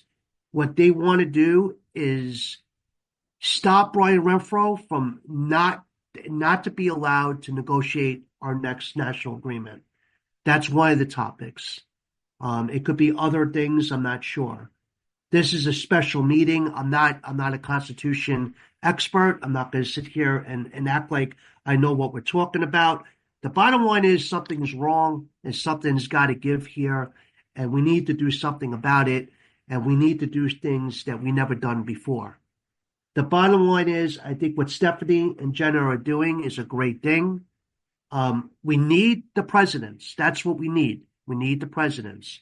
And the Zoom meeting is going to be tomorrow, Tuesday, April 22nd at 8 p.m. Eastern time. And I believe they're going to do another one if it's successful tomorrow. But we got to get this going because they want to get this meeting at September of 2025. So we don't got much time here. So we are against the time here. But I think it could happen. Bottom line is here, brothers and sisters, we got to do something. We can't lay down. Okay? What this man has done and what I witnessed is it's just not right. You know, I'm not picking on nobody. It's the truth. And this is just, the union's not in trouble. The letter carrier's in trouble. The letter carrier's in trouble. Okay? And right now, for everyone who's not in the union, this is the time to get in because we need your voice. This is your time to get in because we need your voice. Yep. This is the most important time in our history as a letter carrier. I'm being honest here. This is the only way we're going to get change if we step up. Yeah, Richie, you're 100% right. You know, and I love you to death. You know how I feel about you, but you're not just grandstanding. I mean, we're in trouble. As a city letter carrier, we're in trouble. And so I love what you just talked about, the Zoom meeting tomorrow. David Groskop's going to talk about something else, the letter. We've called for his resignation. We're going to have a national day of action for carriers to have this letter and send it in because the city letter carrier understands that they're in trouble and has stood up. And that's the last thing that the Postal Service wanted or the union wanted, was the city letter carrier to finally have enough and stand the fuck up. And that's what's happened. You saw it in this TA. That vote will be nothing compared to the vote next year, 2026, when we vote these sumbitches out. But the city letter carrier has stood up, Richie, because they know that they're in trouble and they have surrounded themselves. They circled the wagons and stood the fuck up. It's a scary thing if I'm management in this union to know that they have riled the city letter carrier up enough where the city letter carrier stood up and said, we've taken enough of this shit. The TA was the first thing. And now you got these Zoom meetings, people saying, we're going to get involved. Branch presidents around the country, we're going to get involved and protect our people. Our upper union may not be doing shit. The local branch president, we're going to do something. We're going to protect the ones that we love. We're going to have this Zoom meeting. And so just tell the times again. I'm going to put all these up. I'm going to put the link up. Well, I have Mallory do it because I don't know how to do shit. But going to put that up on all of my pages. And so just the specifics again, Richie Ray, and then I'll let you go, brother. Yeah, it's going to be April 22nd at 8 p.m. Eastern time. And just register for the Zoom link and get in there. And we're going to have a real discussion. A real serious discussion. Bottom line. Yeah. I love you, my man. Love you too, you know brother. I do. And the future of you is looking bright, and I can't wait to see you in action, my man. Thank you, brother. I appreciate it. All right. We got another lion. My brother from another mother, as we say, Mr. David Groskop. We're kind of twins. The same people, if you would. He has a very colorful vocabulary, and so he's going to be next. Dave, you wrote a letter, and I loved it. I loved your letter, and that's kind of what I'm going to steal your letter. if you don't mind. And that's kind of what the template I'm going to use to put out when the city letter carriers are going to write the same letter or sign a letter that we put out, kind of a template for that. But if you don't mind, Dave, I want you to come on and talk about this letter and tell everybody, because I thought that this letter was absolutely perfect how it was written. I couldn't have written it any better. It was absolutely perfect. So if you don't mind, sir, go ahead and tell everybody about your letter. Yeah, sure, Cor. Let me just clarify one thing. I didn't write the letter. But, the letter is spawned out of, Renfro overselling, that tentative agreement that, was eventually, again, no pun intended, historically, voted down. And the referendum book came out that we just got, a couple weeks ago. And in my branch, branch 3, 104 carriers voted to accept the tentative agreement, which is approximately 13% of all the mailed ballots that were mailed out in branch 3, which was 1,163.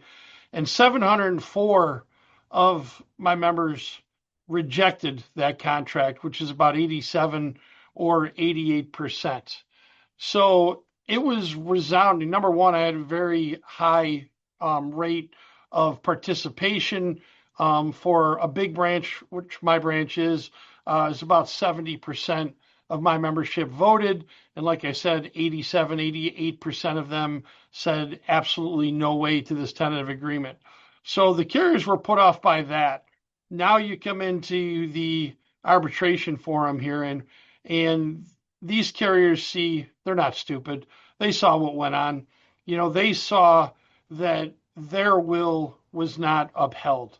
And again, Brian Renfro and NALC headquarters can spin that any way they want. But I'll tell you this, my carriers in branch 3 are educated. My carriers are involved. My carriers are agitated. They're motivated, and they're ready to go. And when you tell 704 of my letter carriers in branch 3 to pound sand, you've made a giant mistake. And that's what happened last Tuesday night at my general membership meeting. When we had gone through old business and new business, I usually open it up to the floor to allow the members to bring up anything they want. And the members did. One brother stood up and he proposed that the branch 3 membership write a letter to President Renfro asking for his resignation and, then detailing those reasons why.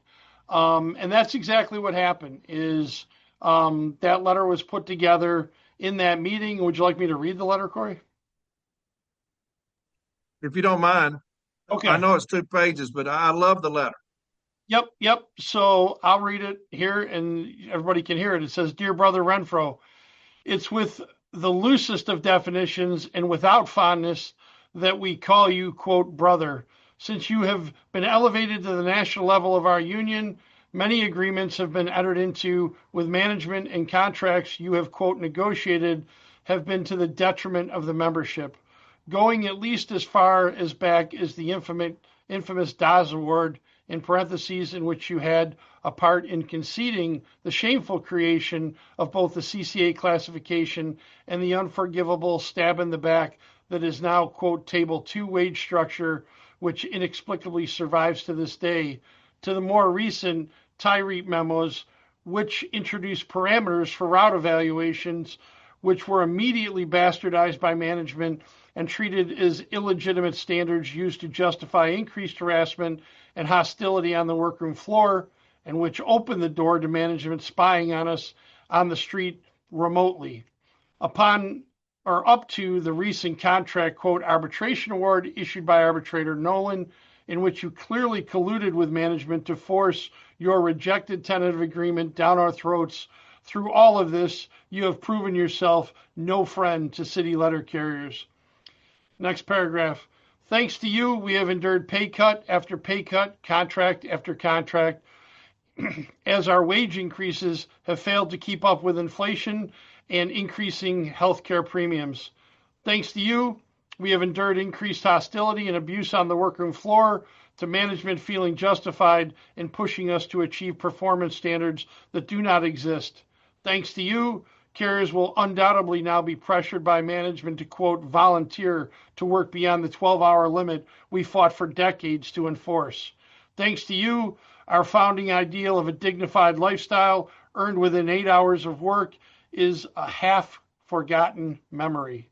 Thanks to you and your weak leadership, our grievance arbitration procedure is broken and no longer serves to effectively protect us or our pitiful contract.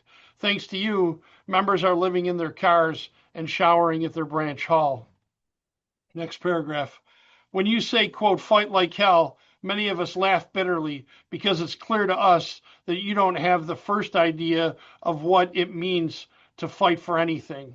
We remember when you failed to abide by the opening bargaining resolution. We remember when you called harassment based on tirade parameters and inconvenience. We remember when you refused to acknowledge the nationwide falsification of safety training records. We remember when you belittled our outrage over the death of Brother Eugene Gates Jr. as unjust and us just wanting, quote, a pound of flesh. You enjoy a position you were pushed into by others and a $300,000 salary taken from the crumbs we scrape together while many of us work overtime just to make ends meet. You enjoy privilege and power without knowing what it is to have to fight for anything. You are completely out of touch with the lives and concerns of city letter carriers, and it shows. Next paragraph.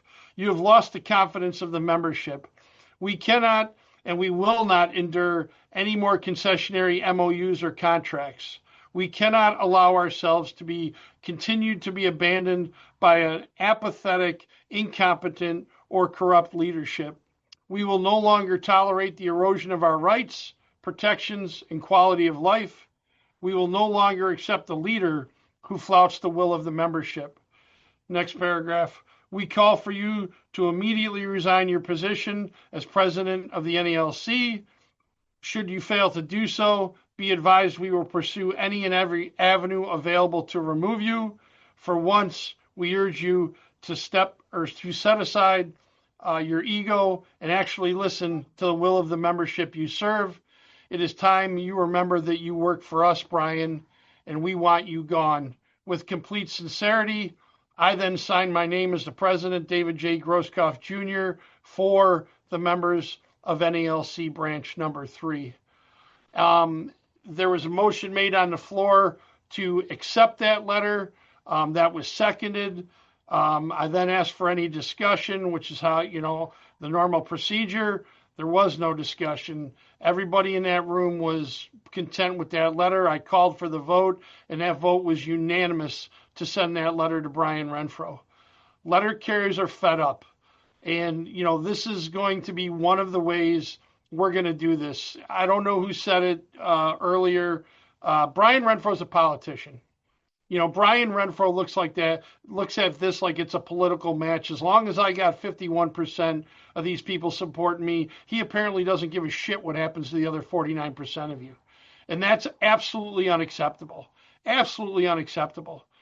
So like I said earlier, you want to tell 704 branch members of branch number 3, Buffalo, Western New York, to pound sand? I'm telling you right now, Brian Renfro, in 2026, branch 3 is going to tell you to pound sand because we're getting a new, NALC president. Okay. And the rest of these son of a bitches that are on this executive council that I now call the cuck council, because that's what they are. The majority of them are a bunch of cucks, and they're going to lose their jobs too, because we got a list and we're putting together a slate and we're coming for every one of you people that don't uphold the will of the membership. And if you want to continue to protect the leadership, you better believe that's at your own goddamn peril. Let's go. I told y'all. That's my guy right there. That's my brother from another mother. And so I'm driving to Washington right now. Get back in your house, Richie Ray. There's a reason I'm doing this. I mean, there's a reason I'm with James Henry. There's a reason I'm with the CLC. and this is no disrespect to anybody else in this race, that anybody, as far as I'm concerned, has the right to run for any position they want. But if you want to change the culture that is going on in this union, we need a team to do that. We need a team that thinks like-minded. We need a team that's going to do the right thing. And, and that's what it is. And that's what the membership needs to do when they're, voting in 2026, is you've got the right to put whoever you want in these seats, and you need to pick men and women that are going to do the right thing, whoever you believe that is. Okay? Yeah. Because this isn't the days of, old where, you got something, for example, like clean sweep, no disrespect, to those folks that are running. But, over the last few elections, that hasn't proven to be a viable option of change. And, the reform movements on all sides, including, Brother Caraff and anybody else in this, we all put together a very successful, vote no contract campaign that paid dividends. The national president just stuck his finger in every single one of our eyes. It is now our duty and our job to do the same to him and anybody supporting him. They all must go in 2026 that support him. Yes. 100% yes. Because like you just said, all of the things that you itemized in your letter, which is the greatest letter ever written, all of those things considered, they know what happened. That's not new to them. They know what's going on. And these motherfuckers still vote to keep him in office with these last charges, saying that just dismissed it. Overruled the Constitution, and Charlie Miller's going to talk about that in a second.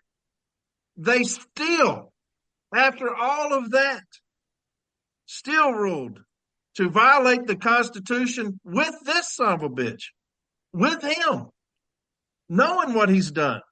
It's beyond me, David. It's beyond me. Because how that could happen. Corey, some of them are going to retire.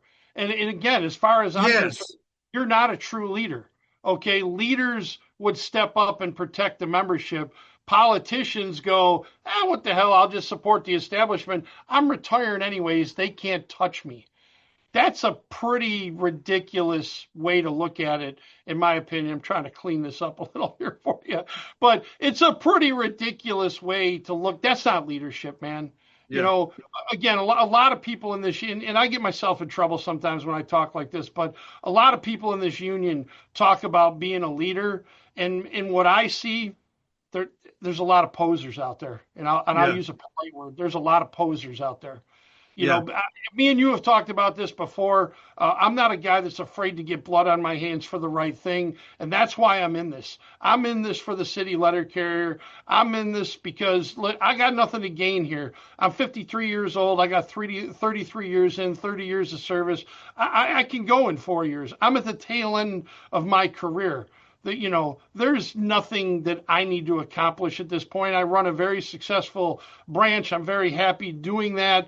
But a lot of us that are at the tail ends of our career, like these men in 1970, we're putting our reputations on the line. We're putting, our political lives on the line within our union, for these younger kids, because these younger kids don't have the opportunity that I had coming up in this union, which is a solid middle class living.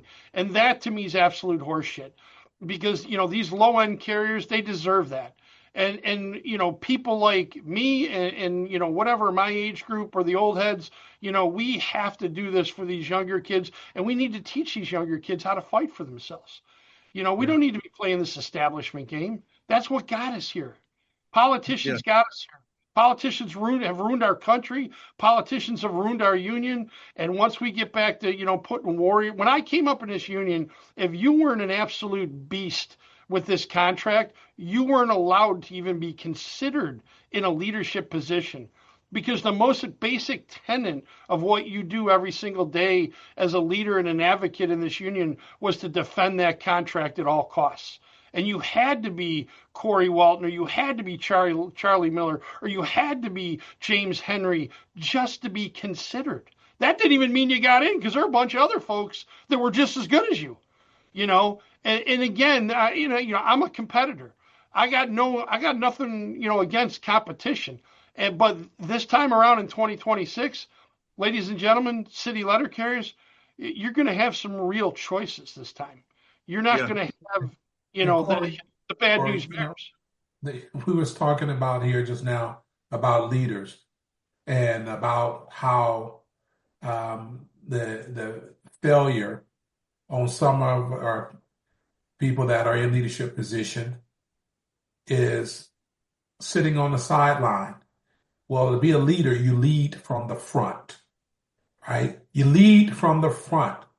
And one of the things that I have been challenged on, even within the last few weeks, repeatedly by some of my colleagues, is why are you saying no to a lot of the things that we're saying yes to up here?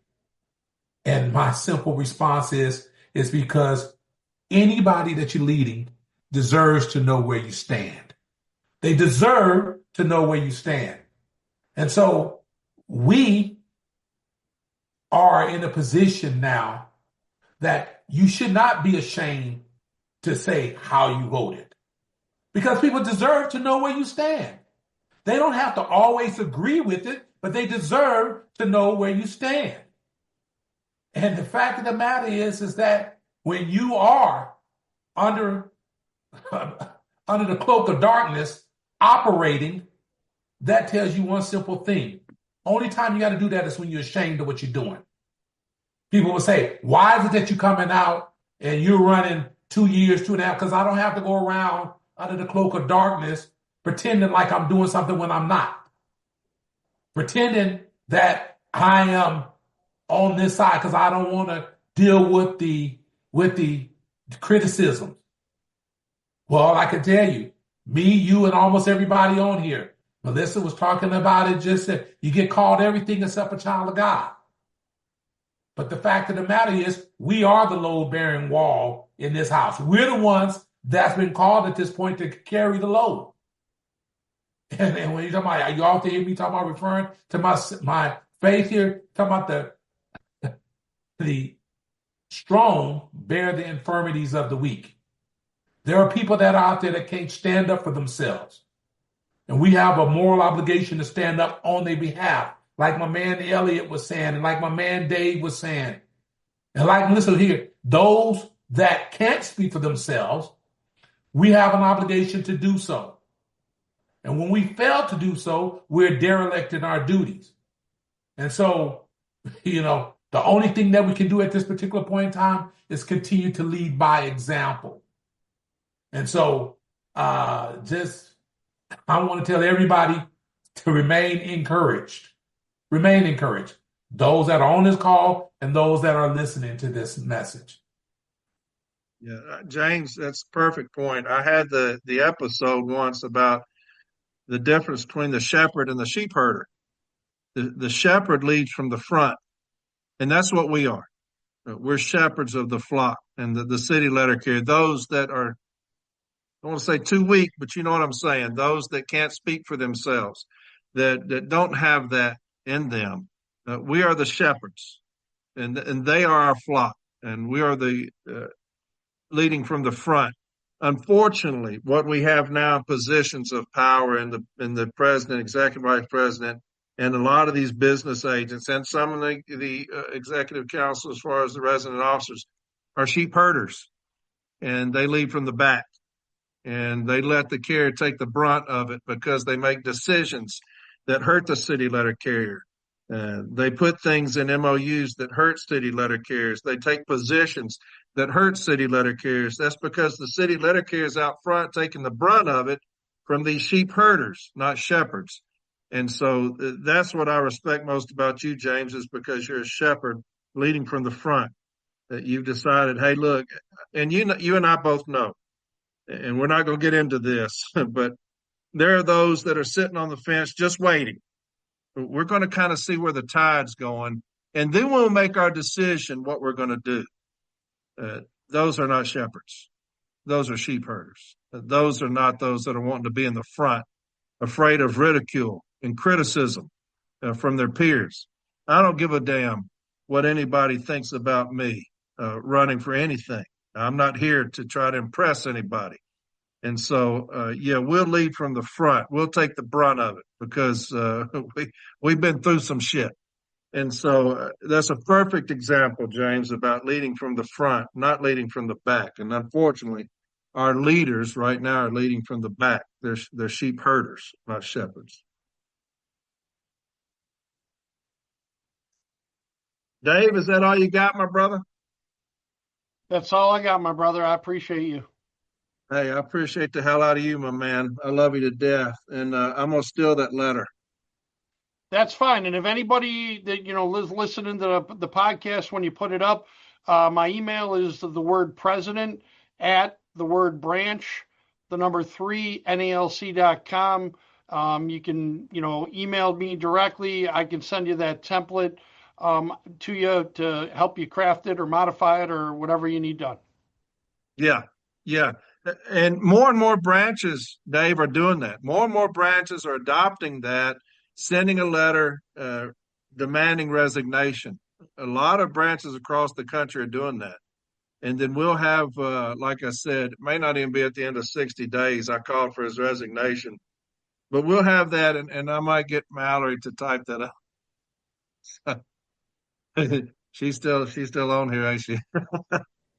I mean, Corey, we're going to give him a choice. He can either resign or we're going to drag his ass out. It's the inevitable. It's going to happen. Well, that's kind of the how people are feeling right now is that it's getting kind of volatile, and so they're tired of getting pissed on, man. The city letter carrier has taken all they're going to take, and I can tell you that for a fact. The city letter carrier has taken all they're going to take. All right, next I got Mr. Charlie Miller, and I wanted him to just kind of talk about the Constitution. He's a fan favorite. Every time he comes on, the people always message talking about how much they love Charlie Miller. So I wanted him to come on and talk about the Constitution and just his point of view on that, being as he's kind of the elder statesman on here. So, Charlie, with me?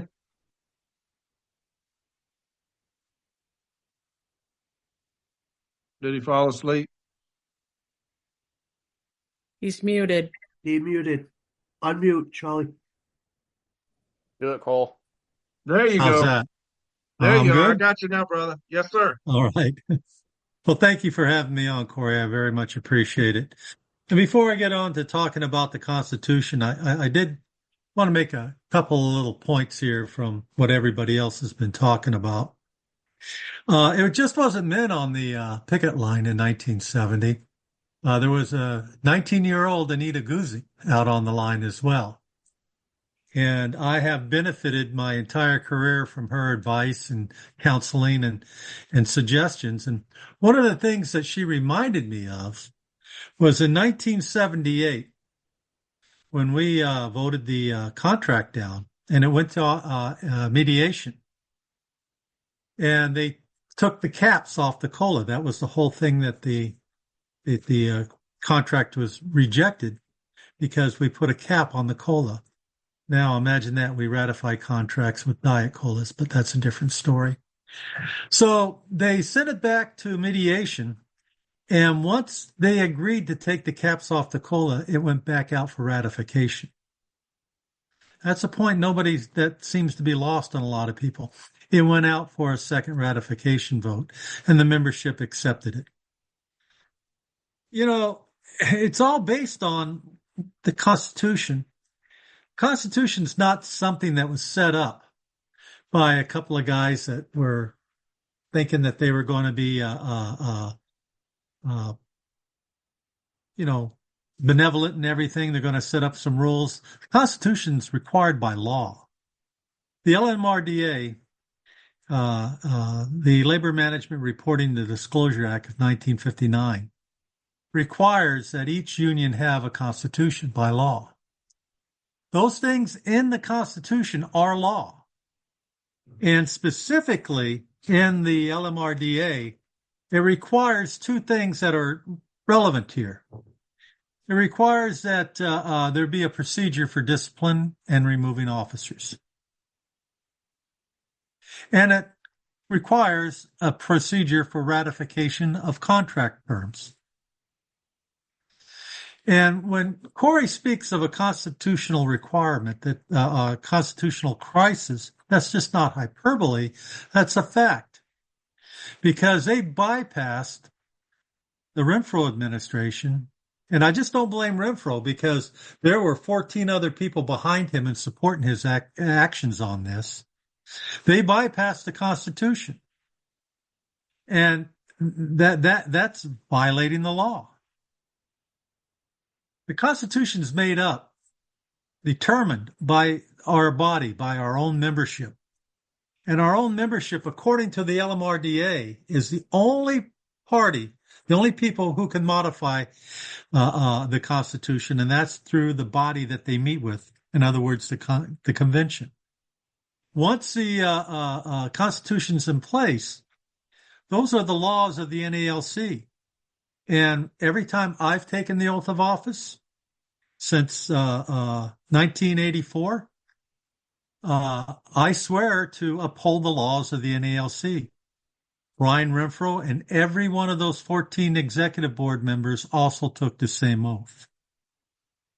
This was not an act that they did by mistake or omission.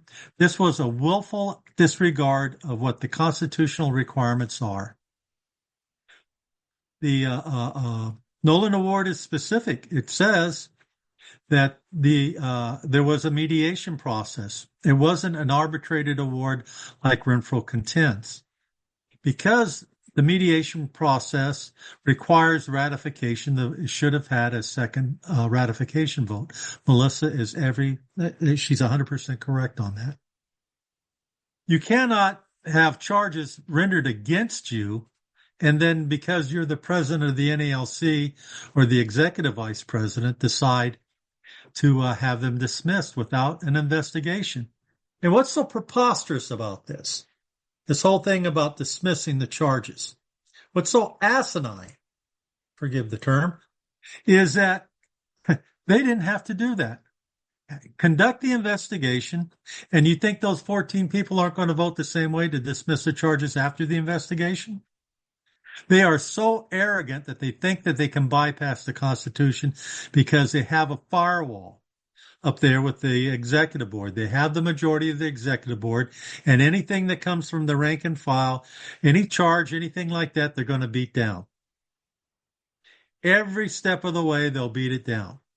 Does that mean we just throw our hands up and say, we're not going to do anything about it? The union's about people who fight back. And that's what we're doing.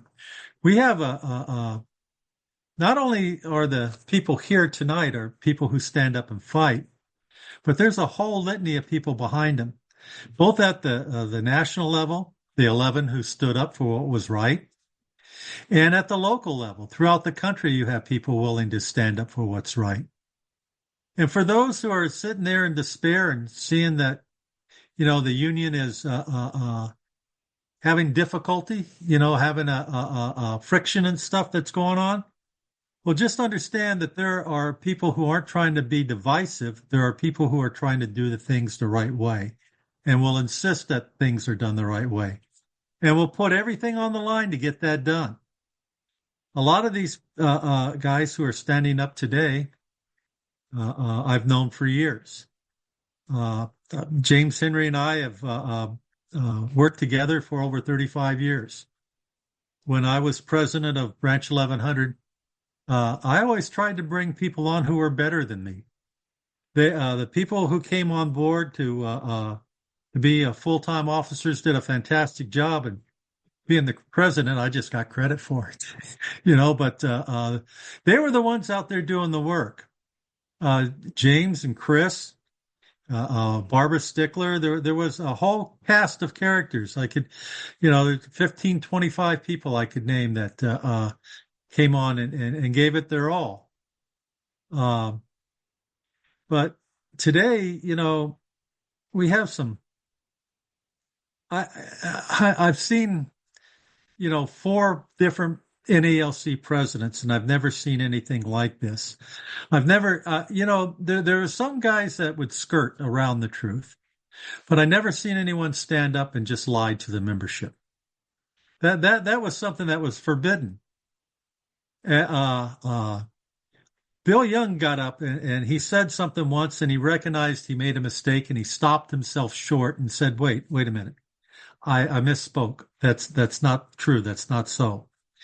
He thought, that, and I had some differences with Brother Young, but, I never thought he was a disreputable person.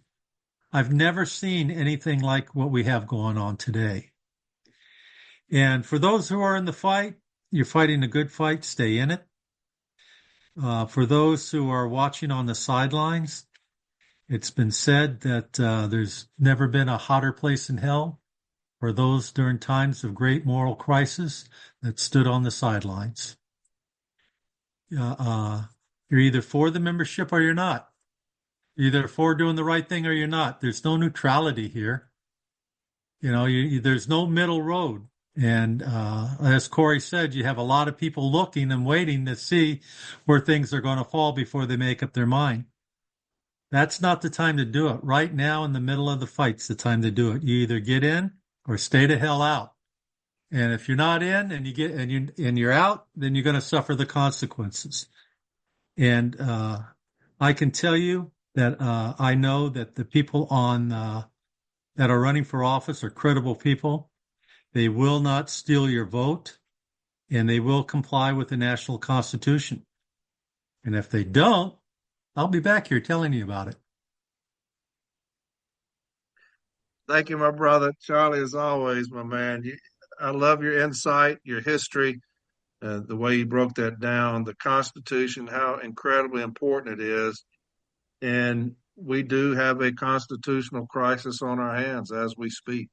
I don't know that that's ever been done before, what just happened. Where something is completely laid out, the blueprint's right there. It tells you A and B. This is how you're going to do it. And we had 14 members say, we're not going to recognize the Constitution of the NLC, which I can't believe it. And, when it happened, I was out of town in Indiana speaking at one of the branches up there, had a fantastic time. And James came out and was mad as hell. And I knew. I was like, these son of bitches had just went in there and defied the Constitution of the NLC on this. And so it's completely bizarre. Well, and understand this. When the charges came in, and the charges were against the president and the executive vice president, James did his constitutional duty and appointed an investigator to investigate the charge. A former MBA out of Region 8, Pete Moss. And once he notified the entire executive council, that's when Renfro contacted by email all the executive council members and asked for this special meeting. Prior to the special meeting going down, I have it on two different authorities that the executive vice president, Paul Bonner, was contacting people whipping votes for Renfro. So, this isn't a good old boy system. I think someone referred to it as a cabal, and that's just what a cabal does. They are acting outside the law, our Constitution, something that they swore to protect. And they must be held accountable. And unfortunately, it's going to take a little bit of time. And in my view, and I understand everybody's emotions and going in different directions and, bringing up additional charges and going to the labor board and requesting special meetings and everything. And I understand why they're doing it. I really do. And I don't knock them for doing it. If that's what needs to be done, do it. But in my view, that the best time to make the change is in 2026. And I think it's advice that we all focus in on that. One of the disadvantages that we have is that postage is almost 75 cents a stamp. We got 280,000 members. It's going to cost, in technical terms, a shitload of money to put a single mailing out. And we have to put a mailing out because, statistically only 70% of America is on social media. So we can't afford to give up 30% of the vote. We have to contact these people. And incumbents have all the advantages in the world when running for office. That's why incumbents generally win. So we'll be the protectors of the Constitution. I can promise you that. And if you want to study something, study how the Union is supposed to operate. And that's by the Constitution. We got to quit making these shortcuts and because they're just illegal. So God bless you all. Keep up the good work and stay in the fight. Thank you, Charlie. I love you, brother. I appreciate you more than you know, man. Your leadership, mentorship to me, it means more than you know. And I appreciate you, my man. Hey, brother, can I say something real quick in regards to the Constitution? Yes. I tagged most of y'all in the post just now on Facebook. I saw it earlier in the day, and it is. He said the individual that made the post said it is ironic, and I remember this in Boston very clearly too. And I'll read what the post says. Branch 2184 put forth a resolution for consideration at the National Convention in Boston in August of 2024. Our branch has had numerous Article 10 charges filed in the last 2 years, which took considerable resources to investigate. The resolution proposed a change to determine how charges are investigated.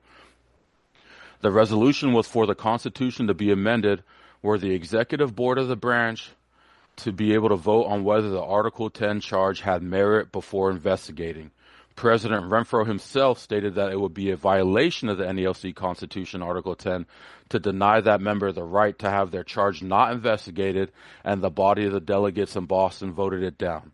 The membership spoke that they did not agree with the proposed change. Life goes on. Ironically, President Renfro didn't practice what he preached in Boston when he had his executive council vote down whether or not the Article 10 charges filed against him by the members of Branch 70 should be investigated. I guess that their right to have charges investigated was somehow not important to President Renfro. I wonder what changed. Yeah, funny how shit comes full circle, doesn't it? Yeah. My man, they're saying, hey, we're having so many charges filed against us. We just want to determine whether or not they have any merit. He said, no. According to the Constitution, every charge needs to be investigated. But this motherfucker's had more charges put on him.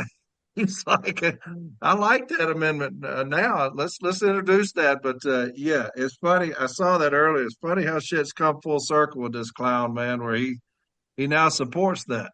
Hey, he might sign an MOU that takes that away from us. Yeah, and he'll have the executive council push it through. All right. You want to say something, Charlie? No, I'm just wallowing in the irony. Yeah, that's all it is. Corey, all right, now, it's David. Same thing happened in my branch in 2021. I'll give you the exact installation. Orchard Park, New York, which is in my circumference in branch 3 as the president. I had some charges come in. There were multiple sets filed out there. And when I got the one set, I didn't believe that the charging party had followed the Constitution. Now, as presidents, we have general authority oversight over our branches. So I made a call to the business agent and asked that question. Hey, do I, as the president, have the right to dismiss these charges because I believe it doesn't conform to the Constitution? My business agent called Paul Barner. Paul Barner's exact response was, no, you don't have the right to dismiss the charges. You have to allow the process to play itself out. And the charged party, for example, could make the argument that the Article 10 charges weren't filed properly, kind of like we make an arbitrability argument, in arbitration. Is you could kind of bifurcate that argument a little bit and make a technical argument. And that came straight from Paul Barner's mouth. So what changed here? Their ass is in the crosshairs. That's what changed. And those, I read the charges before we came on. I read every one of the charges, just so y'all know, and that will be on before this portion here. I read the charges. To me, very well laid out, very well written, and under the Constitution, they have to be investigated. And James Henry's fixing to come on. He's going to be the last speaker, but he assigned the headhunter, Pete Moss, who shows no favoritism. He will not be called and said, "Hey, show us some leniency here. Do the Pete, whatever he finds, that's what you're going to hear." And so that's who James picked. And so I'm going to let James come on to end this thing. Now, James is under the weather. He's very ill, and I appreciate him staying on this long to speak with y'all. James, you with me, brother? I am. Thank you. All right. I know you're struggling to speak, but just wanted to, whatever you can, and I know that y'all are under some kind of restraints as far as the meeting, but the members want to know, and I think they have a right to know, as much about that meeting as possible, because we have the executive council willfully violate the Constitution of our NLC. And so these things they're held in private. The members who y'all work for us. We don't work for y'all. We deserve to know. And so whatever you can let us know about the meeting, about what happened. I know that you were very vocal in there as far as standing up for the Constitution. And so whatever you want to say to the members, my man, it's all yours, James. Thank you very much. And forgive me for those that may be listening over the podcast and those that are on here, because I am basically pooped out with my voice there, but I felt that it is necessary that you hear it straight from someone that is involved. One of the things here that is super important, and Charlie had ended off on it, and I see Melissa gave a amen to it.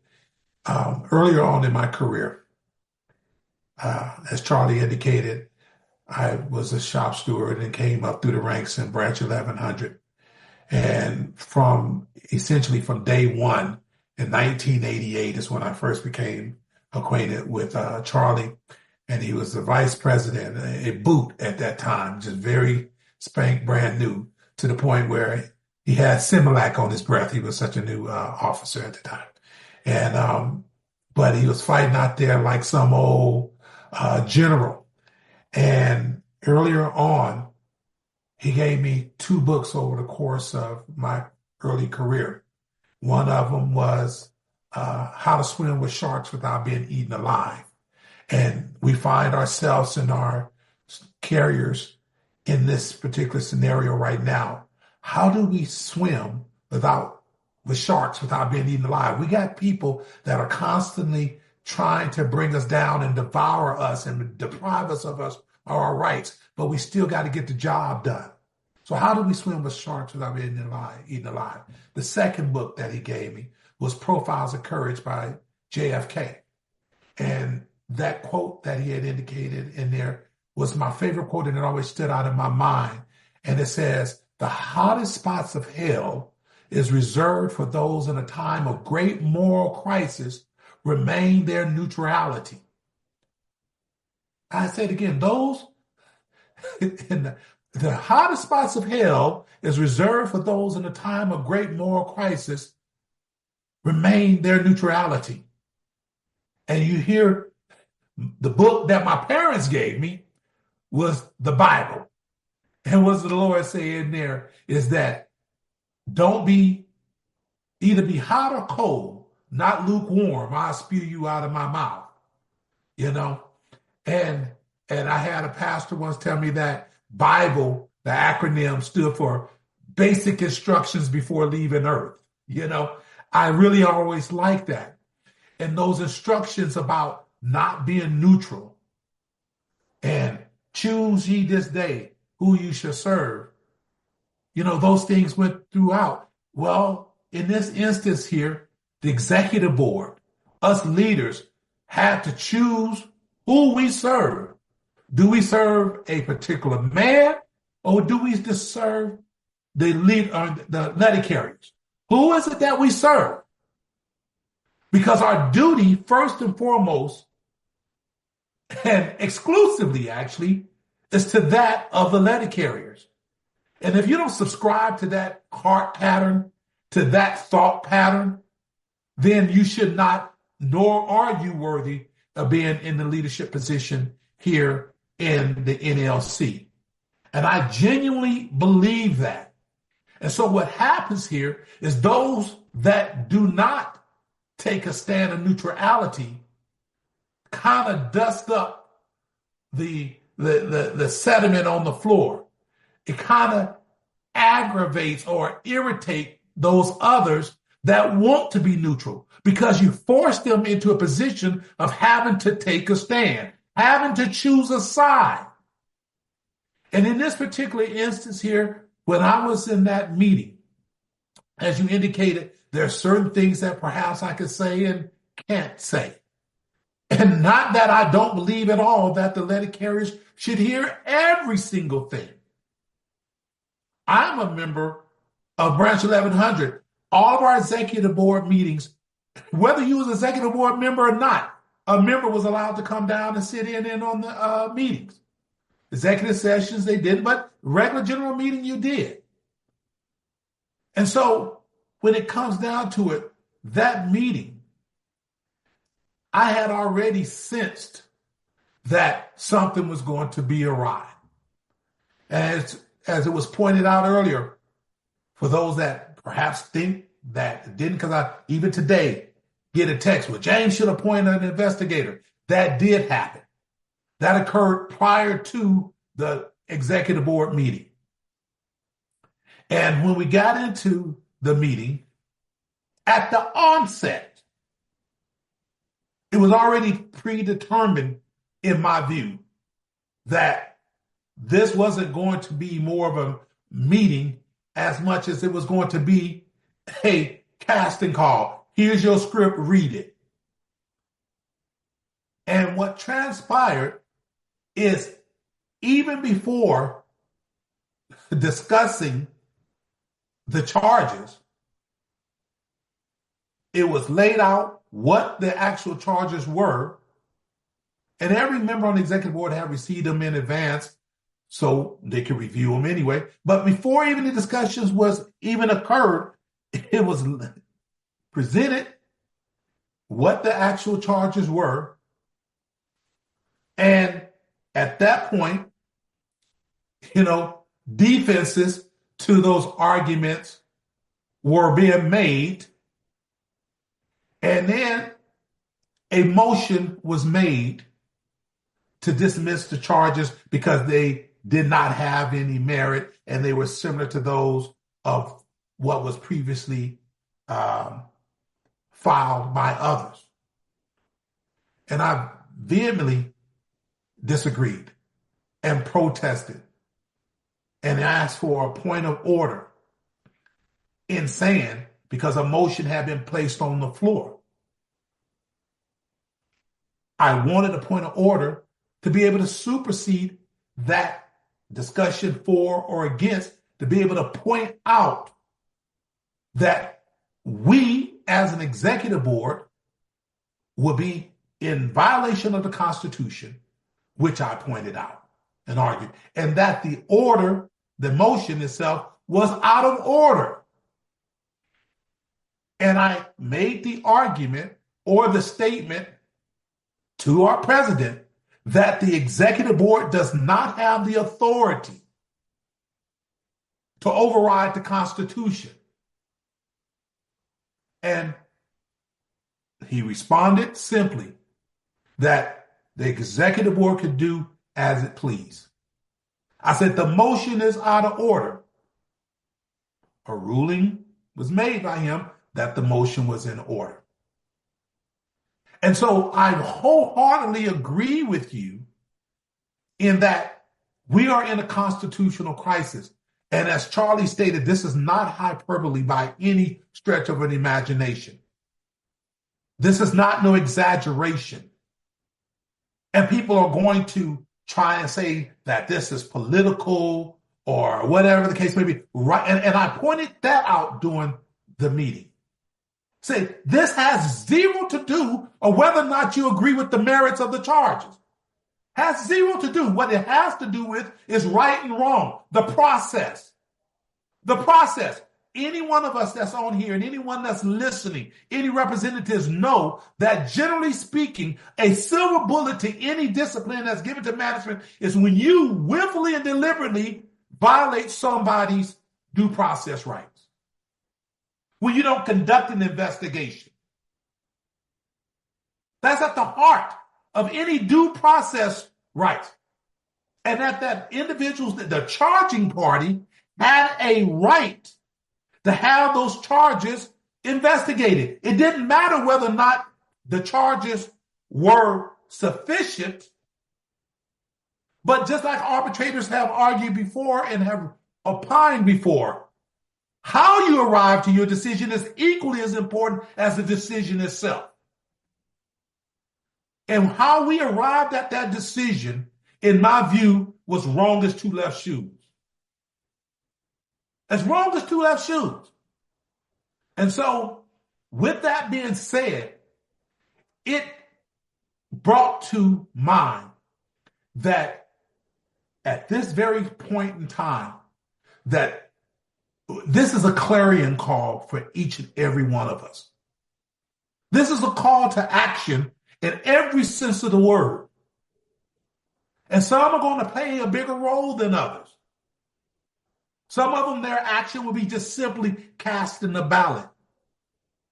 Some of us are going to be out there trying to get others to see and understand how much dire straits we're in. Because why? When it comes to leadership, there's a host of characteristic traits that come to play. But two that stand out the most is judgment and trustworthiness.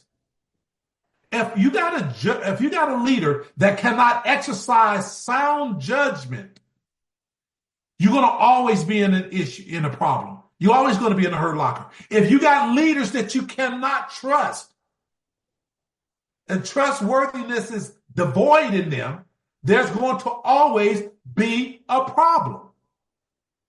And what was on full display there was a lack of judgment in epic proportions. Why? Because as Charlie had indicated, they had the executive board, they had the votes to vote it down to not be substantial after the investigation had occurred.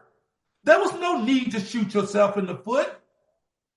But when you're so arrogant and you're to the point where you feel that you're omnipotent, that I know everything, I know what's best for you, even when you think you don't know what's best for yourself, and even if you do, I'm going to tell you what's best for you, and I'm expecting you to swallow it whole, then we got a problem. We got problems, like I said, on epic proportions. Because in this particular instance, when the leadership, and in this instance, like I said here, both of them. And generally speaking, there's none of you have ever heard me on any other podcast. I haven't attacked anybody. And in this instance, I'm not attacking nobody. I'm just merely stating the truth. I'm just stating the facts. When you already had the majority that's going to support you, but yet you opt to go ahead and just discard and disregard the Constitution, that is a serious lack of judgment. And then you demonstrated that trustworthiness is not present. Because at very minimum, fundamentally, we should be able to trust that at least your rights are going to be upheld. At the very minimum, we should be able to rely upon that. And you guys have heard me say over and over again, where it may sound like it's cliche, but it is exceedingly true that the best ability is dependability. If you can't depend on somebody, what good is it? It don't matter how smart, how much knowledge you have. Doesn't matter if you can't bring that to bear to be relied upon. And in this particular instance, that was on full display. And so I said then, I say now, what occurred was out of order. What occurred was in violation of the Constitution, and that everyone that believes that that was okay then needs to take inventory of themselves. They need to take inventory of themselves. They need to understand that this job is not about you. At the very minimum, like I said here, at our very core, we're representatives. We represent the interests of those that we are in charge of taking care of their rights. And when you act in self-serving manner, then you need to repent on so many levels. So I cannot overstate or underscore enough for any of us that we have got to be active. We have got to get the message out, as it was said here, about not just what happened, but how it happened. With such reckless disregard, and I say reckless disregard because, again, they have the majority even after the investigation would have occurred. It's reckless disregard. It was devoid of any and all sense of duty. You didn't even make a colorful appearance to try and comply with the Constitution. And so with that being said, we have got to make sure that come 2026, and I know that everybody right now, every single letter carrier, every single seemingly majority of the letter carriers and majority of the representatives want relief this very moment. They want it sooner than right now and faster than immediately. And I get it. But what you really need is permanent resolution. And permanent resolution is going to come by that ballot. It's going to come by that ballot in 2026. Because anything in between, in the interim, can and will continue to get challenged while we are going through that process. And it's not to say, but if we, that election will not get challenged, but as you pointed out, Brother Corey, that if it's overwhelming, if we leave no doubt, then we can make a serious mark in regarding that, standing up and saying that this is absolutely what has been transpiring is completely unacceptable. It is completely unacceptable. And it's not unacceptable on the grounds of that I don't like the president because he's from the South. I don't like the president because of whatever superficial reason. Simply because there's a repetitive and frequent and consistent disregard for the membership's will. And in my view, that's the most egregious act that you can take. The most egregious act that you can take is the disregard and discarding of the membership. So I'm not, and I said that intentionally, not just that it disregarded, meaning you ignored it. In this instance, it was discarded. You just threw the Constitution right out the window. Just threw it right on out. And so we are going to continue to do what it is that we do. It doesn't matter where you come from. I mean, each one of us representatives is to be able to reach each and one of our letter carriers out there and continue to preach. Like Noah did for 120. It's going to rain. But it's going to rain down ballots. That's what's going to rain. It's going to rain down ballots in our favor, meaning the letter carrier's favor. Not necessarily, one individual, but in the letter carrier's favor. We can rain down for people that are going to stand up and stand in the gap for them. And one thing is, as I end this here, is that I have to continue to tell our letter carriers out there, do not get out the union. Do not be discouraged to the point where you want to throw your hands up. That's the easy thing to do. If you want to have a voice, you have to be a part of.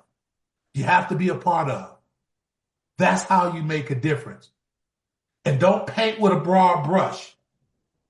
You know, there's this notion that some people think that I've been up there for 10 years. I've been up there for 2.5 years. And of those 2.5 years, a year and a half of them, I haven't been able to do my duties because they were taken away from me by the president. You don't hear me a whole lot belly aching about it because what constitutionally he cites per Article 9, I'm relieving you of your duties. Whatever. What asked, was there any performance issues? No, but I'm doing it just because I can. I recognize Constitution giving the authority. So be it. But guess what? Even if you had a personal issue with anybody, whether it's me or whatever, if it's in the best interest of the membership to allow these people to do their job, then that's what you're focusing on. And so I want to encourage everybody to say, do not give up. Do not give up. Stay encouraged, stay active, stay in the fight. And guess what? We'll get through all of this here together. As I tell my brothers and sisters in the CLC, our superpower is our collective unity. That's our superpower. James, I want to ask you a question. And this was one that was continually asked of me. If you want to answer it, you can. If you can't, don't worry about it.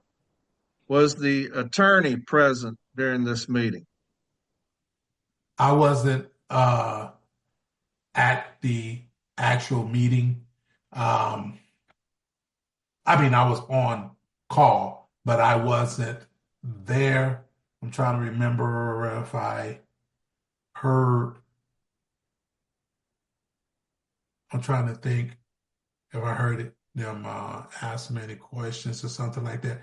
But I would put it to you this way: generally speaking, during the executive council meetings, the attorneys are present. Yeah. Because I heard that Brian asked the attorney for kind of to be on his side, and he refused to answer. Oh, now,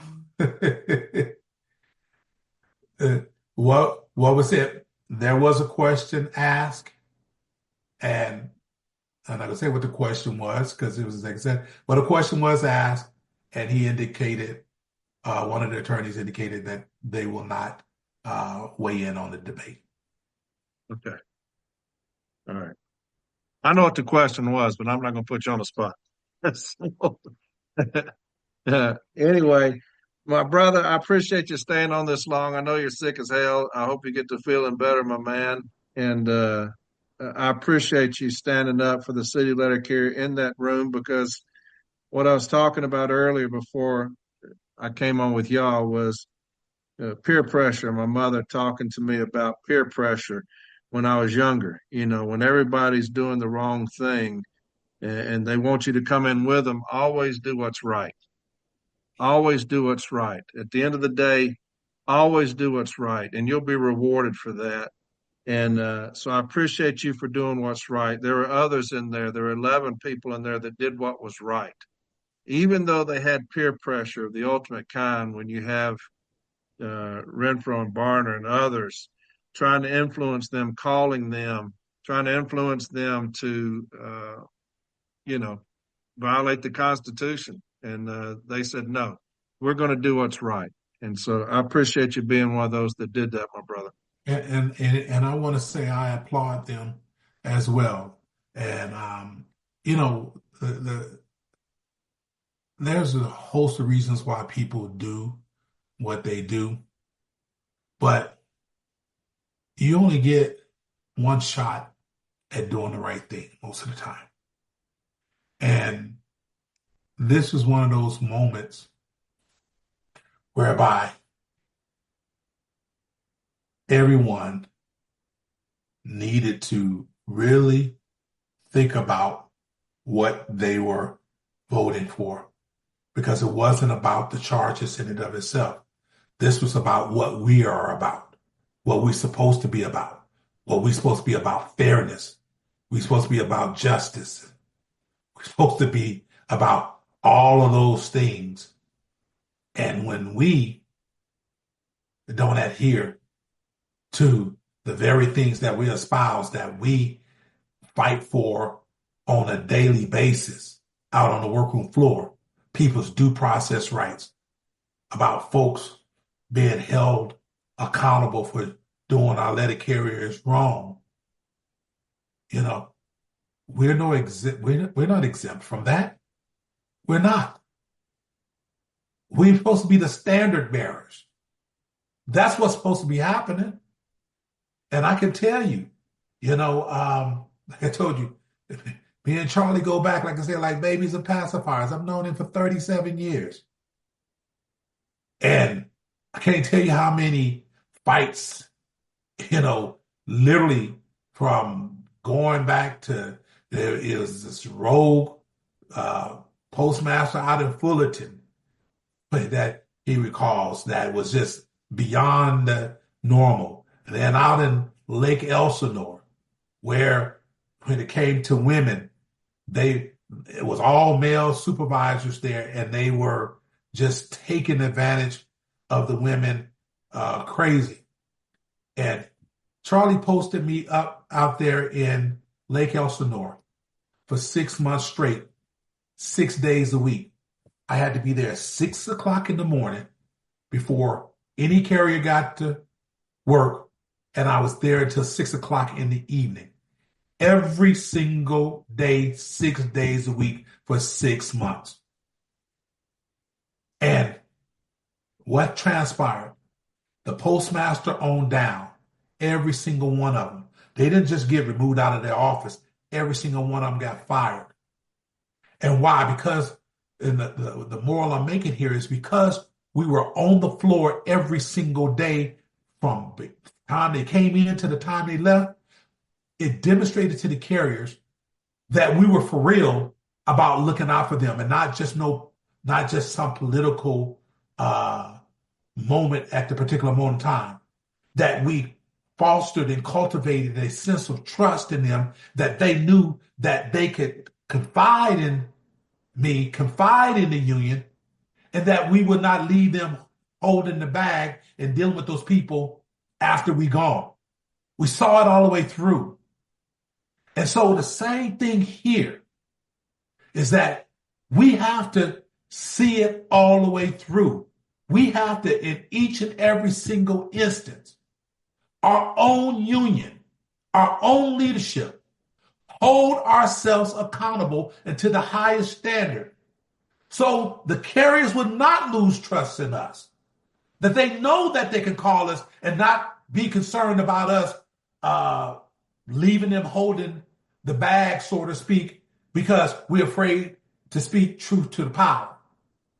I'm in a position of power. I'm the number 3 in the union. At least that's what it says on the letterhead, what it says on the letterhead. But the reality of it is that to whom much is given, much is required. I've been given this position. And the one thing is here, myself, and I can say that about each and every one of you here, Paul, Charlie, Rich, Melissa, you, the one thing to say here is that we all paid our dues. We paid our dues. We cut our teeth coming up the rough side of the mountain. So I can relate to carriers when they say that they got something going on. And you say, you hear me often refer back to when I first started and I got fired. I know what it's like to depend on someone who's lost their job. I know what it's like to depend on someone to return your phone call. I know what it's like firsthand. And so those things resonate in me, and I try and make sure that those carriers know. People say, well, you're the vice president and you're too busy. No, I'm not too busy. I may not be able to get with you that exact second, but you can best believe that I'm going to get back with you. And I'm going to make sure that somebody, if I don't do it, takes care of your job, take care of your concern from beginning to end. And this is what we collectively here bring to the table about making sure that these letter carriers' concerns and interests are chief among any other duties that we have. And so, like I said here, we have to continue to foster and cultivate that trust in them, that they know that they can come to us, that they know that they got people out there that genuinely care about what's going on with them, whether it's a financial issue or a workroom floor issue, whether you have a deficient income or whether you have an overbearing manager, whether you have a vehicle that doesn't have windshield wipers on it, something that small, you bring it to my attention, we're going to deal with it. And so I am honored to be on this call with each and every one of you, because I know each and every one of you where you come from. And like the one thing is, like I said, our superpower, as I tell the CLC, is our collective strength. Because sometimes we may disagree how to get to one particular point, but we all agree that we need to get there. Whether we take the street or we take the freeway, we need to get there. And at this point, bickering over how the milk got spilled is irrelevant. How do we get it cleaned up at this point? That's where we at. So continue, my brothers and sisters in arms. We're going to see this all the way through. Believe that. All right, my brother. I love you, James, man. I'm honored to be by your side, my brother. Everybody will get to know you that doesn't, and they will love you just like I do. The passion you have on full display earlier, and I can't wait to get in there, man, and get this thing turned around. All right. Everybody, I appreciate y'all. That's 3 hours. 3 hours with everybody. I love each and every one of you. Thank you so much for each one of y'all participating, your input. It's critical for the members to understand exactly what's going on right now with the hierarchy in this union. We are in trouble in a big way, but help is on the way. And so I love each and every one of you. Thank you so much for being on here. And we will do this again. Anybody have anything they want to say before we go, or y'all ready to go to bed? I got one thing to say. Yes, sir. Keep fucking fighting. Do it for your members. Stand the fuck up. Just fucking do it. That's all I got. I like that. I like that. I got an addendum. Yes. We were talking about resolutions earlier. Just a quick plug for the Discord. A lot of people have posted resolutions on the From Aid Arbitration Discord for other branches to see and kind of base off of and conversate about and talk about what issues need to be brought up at National Convention next year. So if you get in Discord and check those out, you can, post your own, or you can see what others are there and kind of see what's going on there. I highly recommend getting on there and reading other people's conventions resolutions, because there's a lot of smart people in there. I agree with that. I love my Discord people. They do great things. They fuck with me a lot, but they do great things in there. So anybody else got anything? I'll jump in real quick as we wrap. Yes, ma'am. Charlie was talking about this and standing on the sidelines. James reiterated it. You can't be neutral on a moving train.